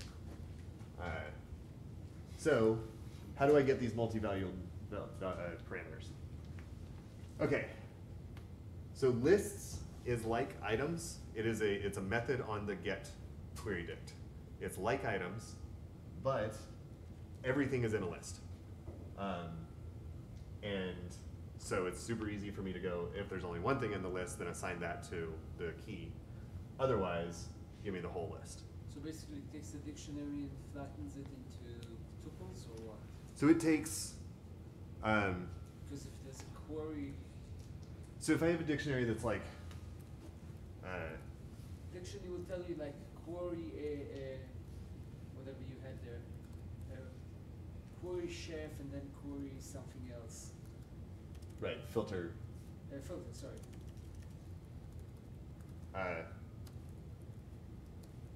what is going on? Oh, it doesn't want to do that, okay. So if I have something that's like, imagine a dictionary that's like, you know,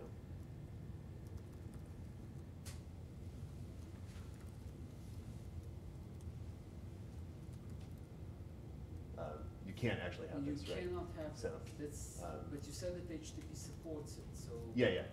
So what happens when Django gets it? Effectively, it does something like this. Instead of having this, it goes,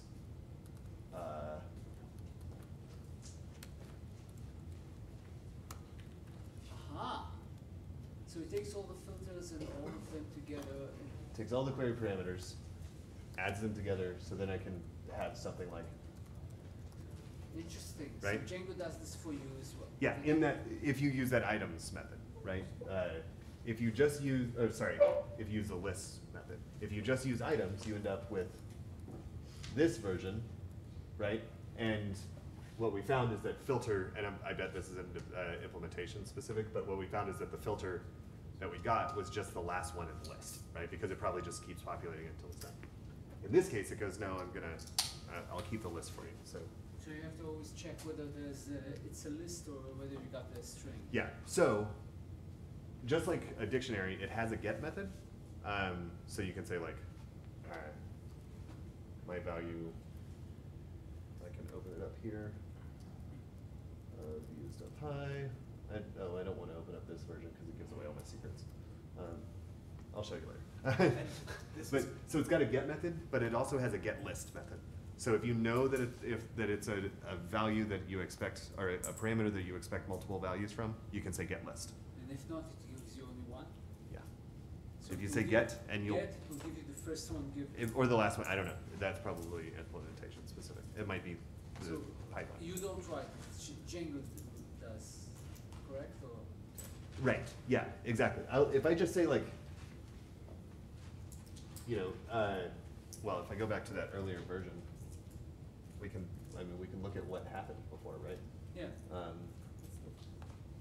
So, nope, that's the wrong one.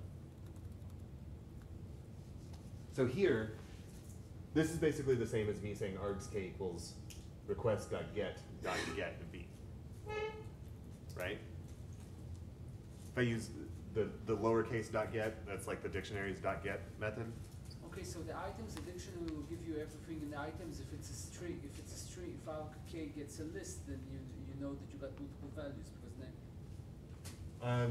Or the get. It's not get list. It's get. So it always gives you one item. So get will only give me one item. If it's a key that I expect there to be multiple items for, then you'll say then I get use list. get list instead, right? Instead of just assigning the raw value. But I can avoid all of that by just using the list thing up front, just assuming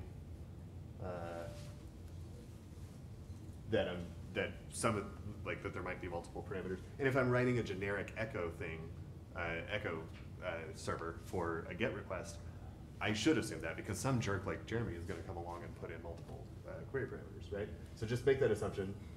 If there's only one thing in the list, then you can assign that value. Otherwise, you can assign the. So lists pretty much like it just serializes it into something and then puts items on top of it. I don't know. I haven't looked at the implementation, but yeah, probably something like that. I mean, it gives you, yeah, it might, on items like iterator, it might just give you the iterator from its own items thing, right? But it acts just like items, which is nice. And then all this stuff is the same. And we get our phrases. So that's good. That works as we expected. All right, now we need header information.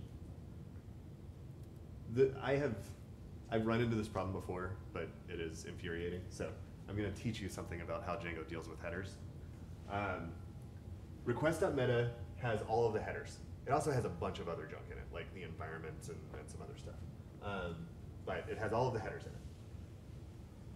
If they're content headers, content length and content type, they're in that, again, it's another dictionary-like object. If they're content headers, then the key is just what you might expect, content type and content length. If there are any other HTTP headers, they get modified to all caps, dashes get replaced with underscores, and they get prepended with this HTTP junk. Which is, I guess, helpful because request.meta has so much junk in it that you need to know what came from the HTTP request itself. But the disparity between the content headers and all the other request headers just rubs me the wrong way. In any case, once you know that, writing the code to handle that is not that bad, right? So we're going to go through items again on the request.meta dictionary. And then we have to check and see if we're looking at an actual header, right? So let's say our key is none. If it starts with content, great. That's one of the headers that we know is treated pretty okay. So we're just going to say that's what our key will be. But if it starts with HTTP, we need to strip off that bit, right? So that we just have a nice, clean header. And then we have this headers dictionary. We're going to add, or we're going to replace the underscores with hyphens now because we're not monsters. And then we're going to change the casing of it so it's not all uppercase. And then we'll just set that value.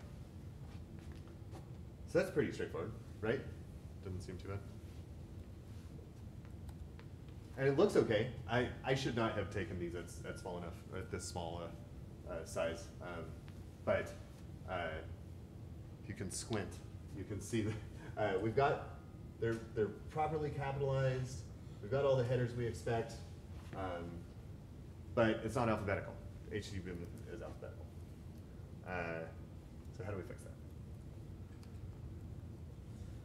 that? That's easy, actually. We just say sort keys equals true on the serialization part. We don't have to go do that while we're building. I started, I was like, oh, ordered dict, and now we're just going to go through. And then I was like, oh crap, I don't know which. And then I realized, no, Jason, dump this, we'll do it for you. Okay, but we have one problem. Content length. Apparently, I didn't have a content length, so I sent an empty string as my value. So content length is in there, but it's empty. So how do we fix that? Just check to see if the value doesn't really exist. That's it. And then we have two last items, and these are pretty simple.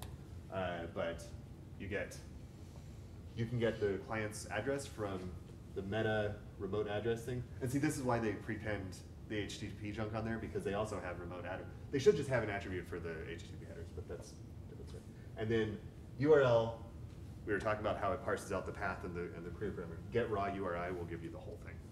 So when you're in the request context, when you're in a view, you want to know, okay, how the hell did the client actually put this URI together? And what does it actually look like at the server layer? That's what you do. And there we go. We've got feature parity with HTTP's get endpoint. It didn't take long. It's only a few lines of code. And if we look at it, it's 20-something lines of code, which is probably bigger than I'd like. So that's where I wanted to end this talk, because it's been an hour and a half already, which is a long time to do a talk. But Can you show us what it does? oh yeah, you want a demo? All right, is my server running? No. You don't like to run the server from PyCharm? I go back and forth. You can do it, and if you ever need a debug, that is so much nicer than running a PDB out of the code. But yeah, I just didn't think about it here.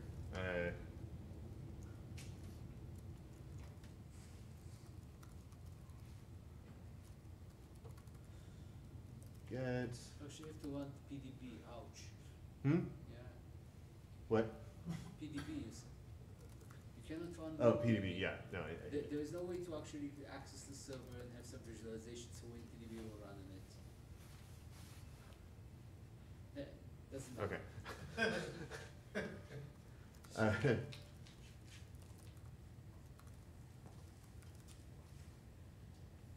So there we go. Okay. It looks very similar. So then we could also, we haven't yet attached the content type. There's actually a glaring bug here. Anybody think about it? Know what it is? Well, it's not here, obviously. But we're looking at the code.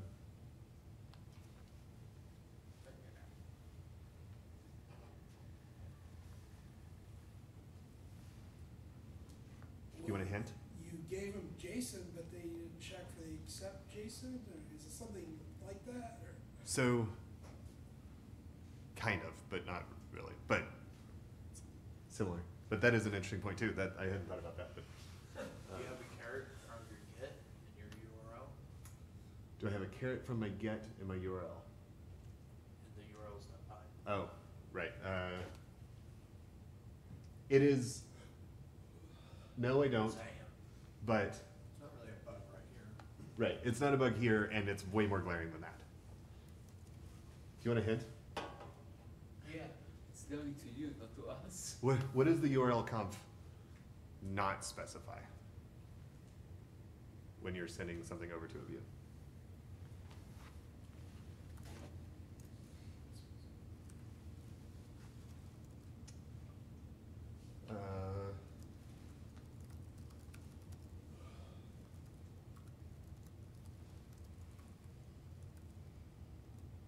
I did put a URL there. What's that gonna do? Ah, the space will kill it? No, the space should be fine. What's your question? Oh, no. There's not a question mark. That's a good point. Why isn't there a question mark? Which HTTP method is this going to use? Post, right? So when I do a post,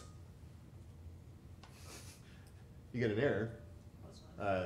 First of all, you get an error because you have there's a CSRF. That's a whole separate issue. But even if we did, what we'd actually get back is an empty response, even if I like CSRF exempted to that, which I can do. Let's just do that.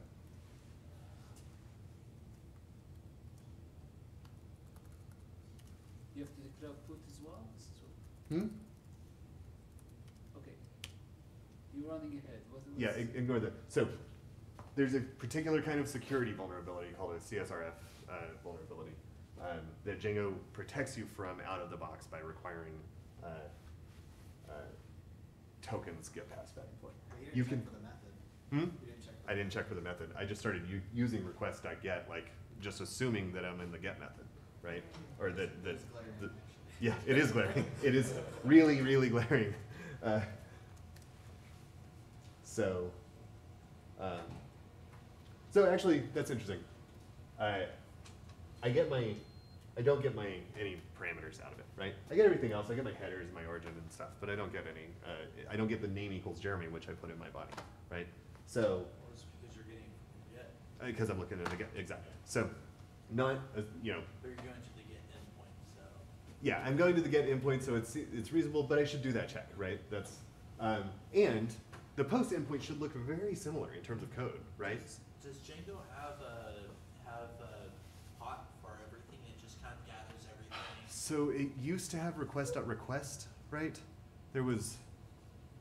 They got rid of it. I think it's bad practice. Yeah, they used to just dump everything in, but yeah, they got rid of it. Because I think right now around, we're kind of just getting everything that we can find in our micro frameworks that we're running, but that's a class.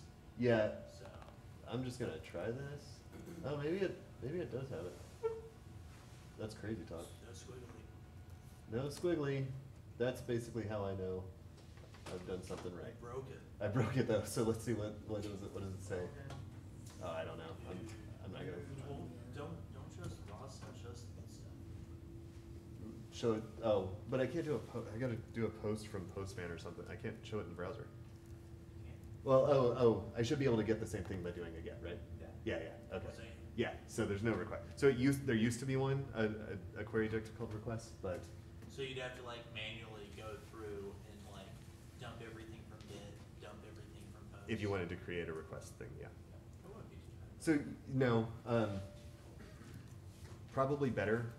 What I'd like to do, and I think for next time, especially if people are interested in continuing this, I do a class-based view with a get and a post method that both just dispatch to another method that takes a parameter for which dictionary to look in. I Right. wanna be responsible, sure. Yeah, right. So I got to show people CVVs at some point.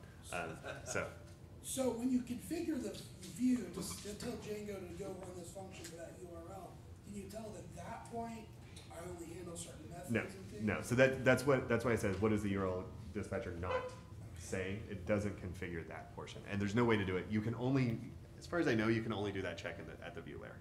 So, but preview, there's a class called view that we can subclass and define a method called get and a method called post and a method called options and get a lot of that kind of stuff for free. Is that actually good now? Because in .10 it wasn't that great. I mean, we were using, my last startup, we were using class-based views for everything, and it was fun. Because like I started using class-based views when it first came out, and I had to like write my own I had to write Yeah. like 20 classes Yeah. lay on top of it.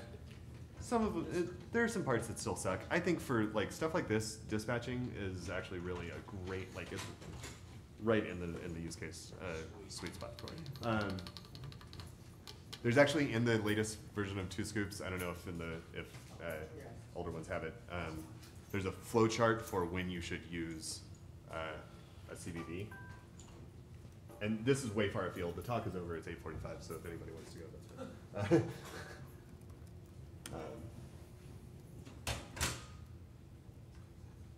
Where is it?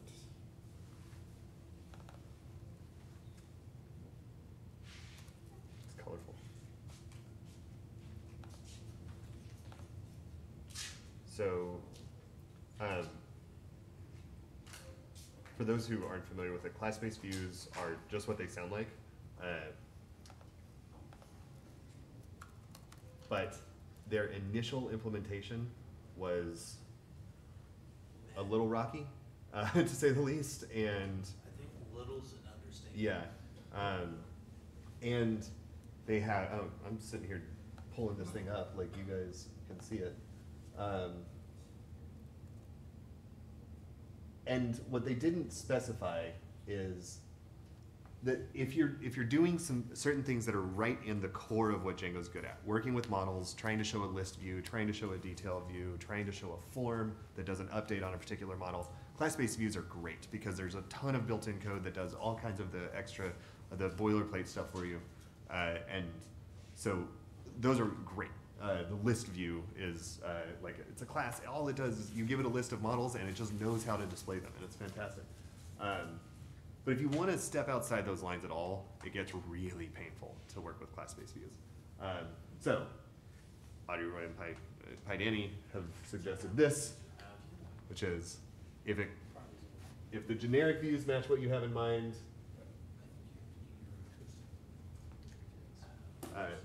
and you can just override a few attributes, then you should use it, right? Otherwise, you have to go, do you need to subclass your view to create other views? Okay, maybe you can end up using it if you're not going to have to dive into the source code. If it's going to be painfully complex to implement with a class-based view, which can happen, I assure you, then maybe just use a function-based view. The last time, my last Django project I was working on, I used class-based views for everything, even the painful implementation stuff, and I wish I'd had this flowchart with me at the time. Like just the that somebody accepted in the community is like, it's okay to use a function-based view. Just like give me that comfort. But anyway, I thought that was helpful. So I highly recommend this book. They come out with one in the past year? They come out with another version? Yeah, this is like 2 weeks ago. It's 1.11. Yeah, which is They're nice. still revising it. You can get it's pre-release. You can get the. Is it pre-release? I think so. I just bought the printed version. It's on display. Which Like- book, sorry? It's called. Let me show you the cover. Well, that, 2 Scoops? 2 Scoops of Jingo. I got the pre-release one about 2 weeks ago. So yeah, it's super new. Yeah, they're shipping now. So Oh cool. Oh wow. where is it? I got the 1.6 version when it first came out, and I was super glad I did. It was really helpful, even though I was using 1.7 or 1.8. These guys, these people are great. Audrey Roy is former member of the PSF, or maybe still a current member of the PSF. Danny has done a ton of work for the PSF as well, and wrote a bunch of blogs on Django in its early days. They're just really big, fantastic members of the Python community. So I bought their stuff because I love to support them. Okay, that is the longest talk we've had in months. I'm gonna.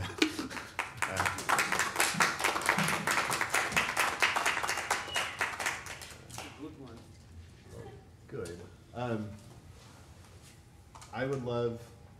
I'll probably send out a survey just to get some feedback, anonymized, because I want to know how to make it better for next month. And my plan is probably do other talks, but I want to do a RESTful talk. So if anybody would like to give a talk on RESTful principles, I would love to kind of fit into the. I'm going to do Django for the rest of the year through October. So that's 4 sessions total, including this one. The way HTTP sort of flowed into what we did with Django here, I'm also looking for talks like around RESTful principles, so we can maybe talk about how to design an API. GraphQL, if anybody knows GraphQL and wants to talk about that, that would be cool. I've got some other ideas for talks that could fit in with the tutorial so that I'm not the only person speaking all night. So, not that I was today. I appreciate it. Cool. Good. You deserve a beer. I didn't even finish it. What? Yeah, I should.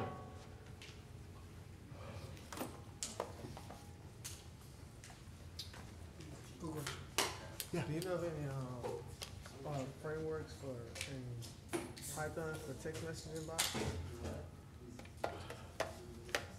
I bet Honey Twisted has something for that. Twisted? Yeah, I bet that they have somebody's written a Twilio adapter or something. Yeah, Twilio. Okay. Yeah, so Twilio is the service you want to use probably. Yeah. I bet Twisted, somebody's written something on Twisted for it. And then the other question I have is anyone doing any like blockchain for Python? I'm sure. How's it going? Man, I know somebody's doing, a guy who used to, was the director of engineering at Texas Tribune, Niran, blah, blah, blah, is doing Ethereum stuff, I think. I don't know if he's working in Python. No, yeah, no. Yeah, it might be. I don't know. I know some people who are really into blockchain stuff, so I can. Yeah, I love it. Yeah. Either come back next month or tweet at me or message me what's on. your, I can give you my email too. yeah, That would be you easiest. got a card? I actually don't have a card because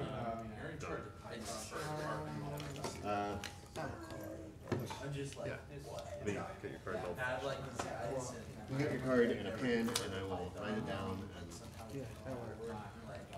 write down what the question is. So yeah, I'll try to connect you because I know, like I said, I know several people who are kind of blockchain junkies. You know, they love the tech and they're looking for interesting, novel applications of it.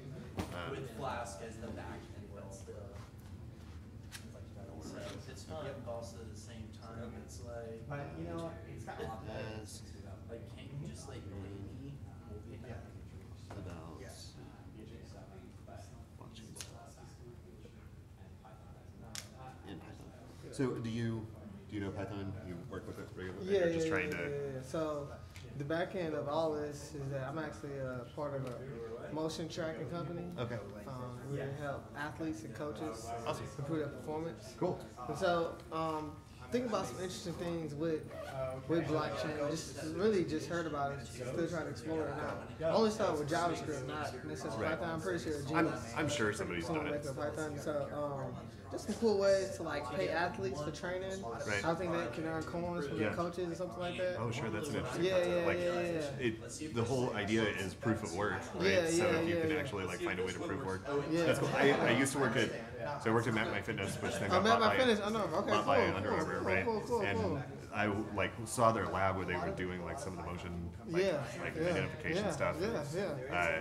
I didn't work on that part of it, but it was like that's really That's totally interesting. awesome. It's a small world. Yeah, we just we actually One way to do everything. just got finished Accelerate out of here, and so we introduced to Map My Fitness. We're Cool. from Houston, Texas. Oh, so cool. Nice. Under Armour. You know, Yeah, they have the yeah, the connected, connected fitness. fitness, yeah. So just got connected to those I guys. left 2 soon. weeks before they moved into that badass office. Oh my goodness. It's great, but I left Yeah. 2 weeks before they moved in.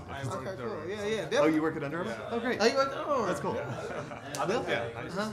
Keelan. Keelan Swain. Yeah, yeah. What you do at Under Armour? I just started recently, so I started 3 weeks back. Oh, cool. Nice. As a software engineer, I'm working on the infrastructure team, so Okay, great. I'm working on Django and Yeah, Yeah. I still have tons of friends who are there, so yeah, it's a good company. They're doing cool things. Yeah. But yeah, it's that whole world is interesting because Under Armour was trying to make a play with the A39 to get involved in team stuff. Yeah. It doesn't seem like that's happening anymore. Not quite. They told us they're going to sports like in 5 years or so, and so they were just giving us some really good advice on hardware, really making sure the Bluetooth works. Right. Like if the Bluetooth doesn't work, you can't even like You're it's no SOL. app. You get no data, and so Yeah. just very, yeah, man. I love to talk to you some more as well. I can give you my card. This is my other partner. How's it going? I'm Jeremy. Jaylee? Nice to meet you. Yeah. Yeah. I'd love to talk to you about what we're working on and some other things we have in the future. See if it's even in line or in future stuff that y'all working on. Yeah. So. Yeah, good deal. Nice meeting you. Yeah, nice meeting you too. We'll see y'all maybe next month. Are Yeah. You just wrapped up here. Did y'all just walk in because you were done for the day? Nah. So Okay. like, no. Are y'all using Django?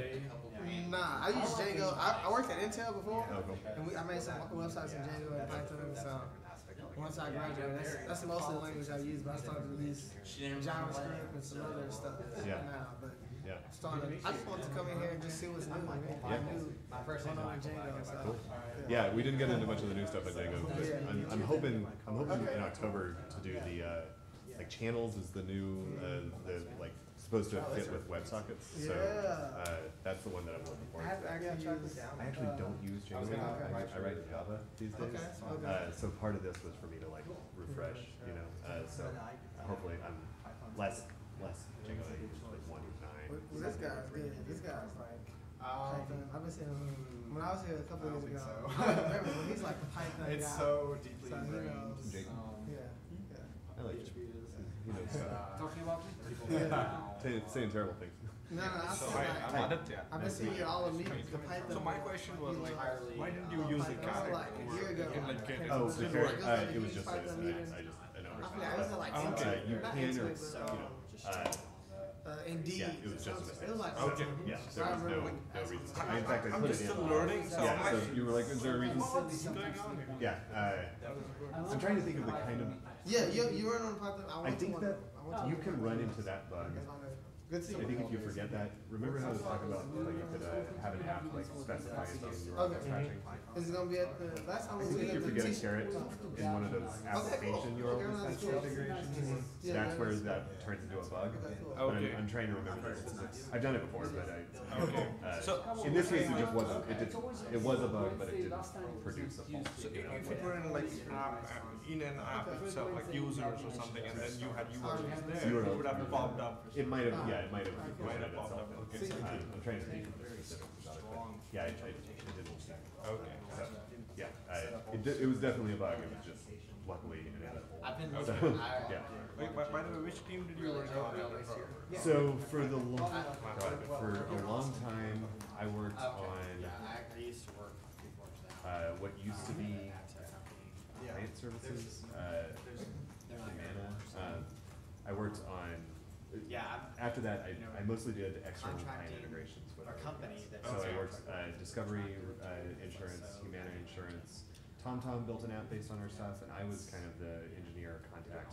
Helped them built special stuff on our side, helped them implement on their side. And then I went and worked on just purely the APIs. I wasn't working with clients at all. I was just trying to build out APIs. And then I spent the last 6 months that I was there on the Android team, building out the initial Android library that gets used by all clients. So I was there for almost 4 years. So yeah, you got there 3 weeks ago. Jesse Demmel left about a month ago. He was the VP of engineering for Okay. I'm still buddies with like Ben Hamill, Ben Hine, all the I know lots of people there, so we still stay in touch. But yeah, I've been gone for like Okay. And where did you move now? So I did a startup for a while, and then I left, and then I remember Firebug. now I'm I at used Google. Firebug. Okay. So, yeah. I've been there We for had about a year. Joel Samar. Yeah, Joel Seaman. Yeah. So his brother Joshua, he left Under Armour. He and I are like very good friends. Okay. And I met Joel and Joshua at the same time at High Tech conference. Okay. Yeah, Joel's great. Joel is really smart. So he's a valuable It's awesome. resource. It's like sitting. Yeah. So me and Joel, we started at the same time, so yeah. Project. I like Full Joel. stack because other developers. This was my first event, so like. Yeah. But that's another thing. Well, come back. We'll talk a little bit about templates next time and the database and administrative stuff. I actually kind of want to focus less on templates because people do so much with JSON now. Like it's all API driven for your big apps and your mobile, right? So I'm going to talk about templates just very briefly. I think most people want to focus in on how do I get something working with Angular or React or whatever. So, Yeah, people just want like a Yeah, rest no, it is. part. yeah, give me rest. Right? That's what I need. So, And are you going to cover the Django Django REST framework library, or It's not not I was, particular? I might have to. If you I don't think if it you would be saw, like, responsible to do a keep up with talk the Stack on Overflow REST stuff without developer like surveys. going through that. Some, yes, Because some yeah, people, yeah, if you look at them like over the you years, can build a like, RESTful API without it, no problem. Just like, I've done it plenty, Python's but been going up, I mean, JavaScript DRF is- really is does make some, pretty high it's in the, past few it's years, such a for sure, common but Python's solution to the going problem up, that Mhm.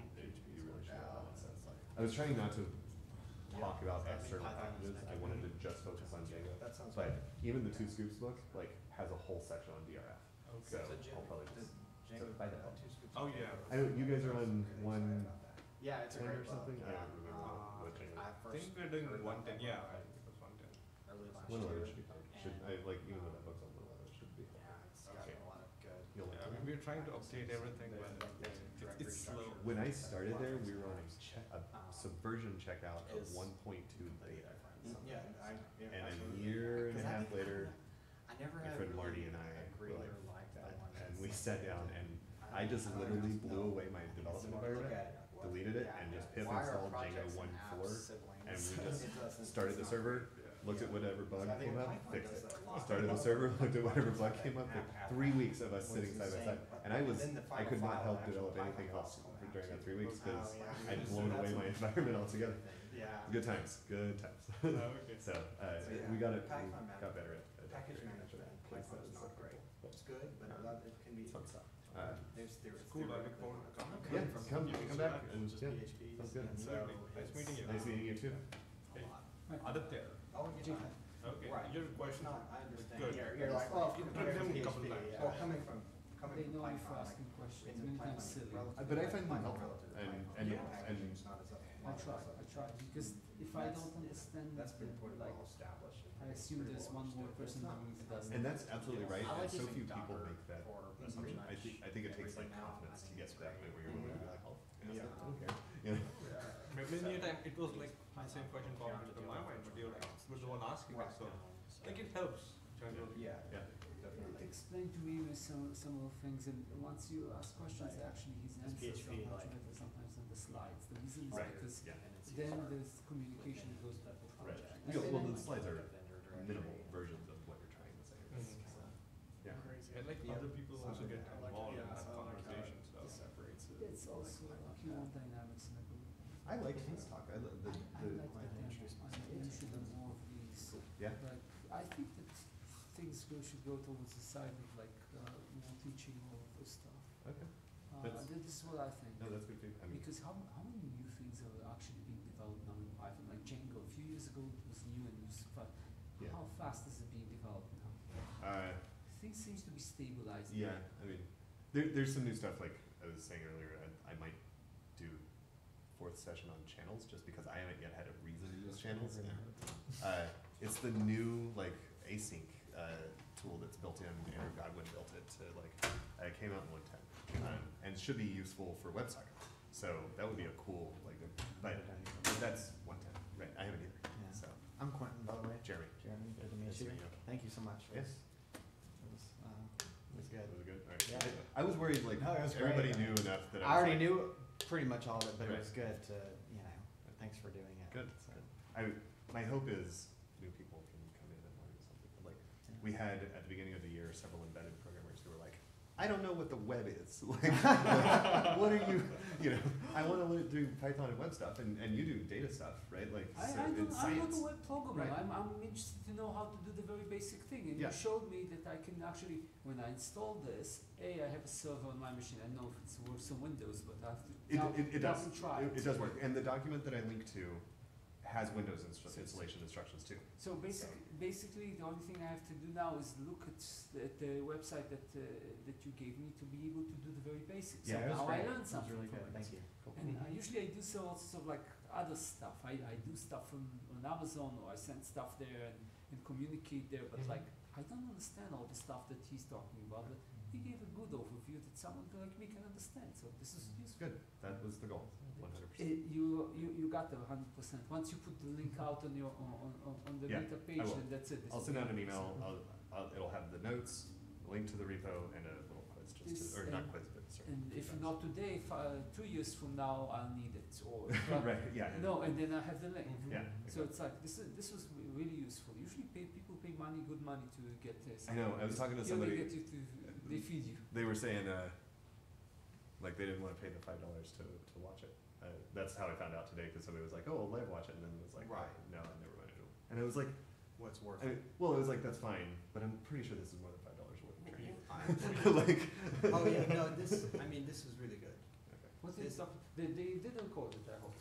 I don't know if they record it. I need to ask. Or If they do put the link of the video online. I know they live stream it, but it seems like if you're gonna live stream it. I think you know when they're doing it, and it's not just. No. They didn't there's tell a- me. there's They a guy- told me they were live There's a streaming. guy. Oh, really? His name is Yeah. Seth. There's He a- comes in and. Actually, it's a new guy. sets His it name is up. Wendell. Oh. Okay. New 3 weeks he's been That's here, but interesting. there's a camera right there. So he told us that he was gonna start it, but I don't know if he like hit record at the same time. You know, so They we'll find probably out. started before, and it's probably recording a lot of time that's They're nothing. listening and you to have us right now. Yeah, they've changed these offices since I've been Yeah. here. like You'll a have year to ago. cut it at the end. Yeah. So, The tables we'll have next month. I talked to him about that. yeah, So- that- We're gonna be in another room next month, by the way. Yeah, this is a really cool space. I mean, Have you not been? They've remodeled it. No, I was here like a year ago. I used to work down a few floors down. Okay. And they like changed it a whole lot in a year. Yeah. So, I'm quite. I'm only grabbing my stuff because normally they try to kick us out at 9, and it's 9. Where do I work? I work for a company called RunServer. Use the email, but I understand when you ask them how Health and wellness company. They do e-commerce. We haven't. Lately, I've been working. There's on no a lot work of on it yet, stuff. or right now. So you happen to use Django, I think. Okay. No, we don't. One reason why I'm coming is We to need help people to someone take it, meet other people. and just run with it. What do you need Possibly exactly? looking for another Um, company that does somebody use to it. find a venue. Because we're, So I've do been you venue? working in Okay, PhD. Texas A&M Life. We haven't professionally. signed up for it, so we could conceivably try to get it. 12 but and then we before haven't. that. You have a few minutes Before before professional you disappear and you finish. I know Yeah. you have family to Yeah, go to, but right. what do you Yeah. need? So I've only. Uh, You need a worked venue. on We need a venue. spare time. We need to put out a call for proposals. We need, we have about $8,000, so we probably need. What about you? It would be great to have about 10,000 more, but normally that's not too hard most of the time. If we set it up and get it We're running, really we similar can to- generally get They're like a competitor for us. almost 10,000. So they're bigger than us, but they're. If it's $100. I have no idea how it works from this position. I do the I'm finances just- normally, so it's, Just barely like, knowing what we have they almost do enough, but it would be and, great to find more you know, the sponsors. architecture that they're following, so I'm like, We need manpower for, so I work on the infrastructure team and what Logistics. we are focusing setting on up is a hotel Django. block. So Once we have a like, venue, we need, like, a lot of it is adjacent that has just just a Django app that they're deploying and on the front end we are using React. catering. React, React Redux we're using somebody to for the set front up, end and like, figure out, are we gonna do so t-shirts, yeah, are we gonna do we are t-shirts, and what are they trying to look like? integrate different stacks, so like Under T-shirts? Armour actually T-shirts, acquired yeah. these companies. They so, all were doing the same thing, so we kind of It seems trying like to, you know, similar bring it stuff. to. I know it does, But and, you don't trying have to the modernize option well, and of it's just, yeah, it's just, time. everybody. How long did you do? so we last, Shrinking everything when we did it in down to 2015, we had trying All of our to. stuff's under this too. I do total kind of the ops 6 guy in our organizers small working on it. 6. Okay. So all of our stuff. Glenn was the primary guy and I was the backup for He's most of still it. around, they're still doing the same stuff. Yeah, so, Yeah, he's on still the around, he's still doing the infrastructure same side, stuff, he's not also gonna be able to. DevOps, So, it's Kevin, good to meet people. was the program chair, Which I'm gets Michael, I work with. no, Horn in Dallas. He was the program chair, Nice to meet you. he's also not gonna be. No, local. this is my first time. Cool. I just moved to Austin. You like, start doing it now. Okay. You can set it up on at the end of the year, Yeah, since yeah, it's the 3 months option to put it together. Yeah, right. Which only this is gonna kill you. It's just a little tricky with like the holidays. With the holidays, it might not make sense to even try to do it this year. So, City's over, so it's a I was bit asking changed. for, I could have given you some time at some point, because currently what I'm doing is that I save my stuff away, Yeah, reach out looking to for me on jobs, LinkedIn because and my money reserves are going low, and I'm So going to you're- find something when to you, continue were my you involved research. in So the while I'm doing purchasing this, decisions about? I don't mind can also doing do this, this other stuff. I can do some other stuff, so I however, am it not, seems that you're just not because I'm doing like, it.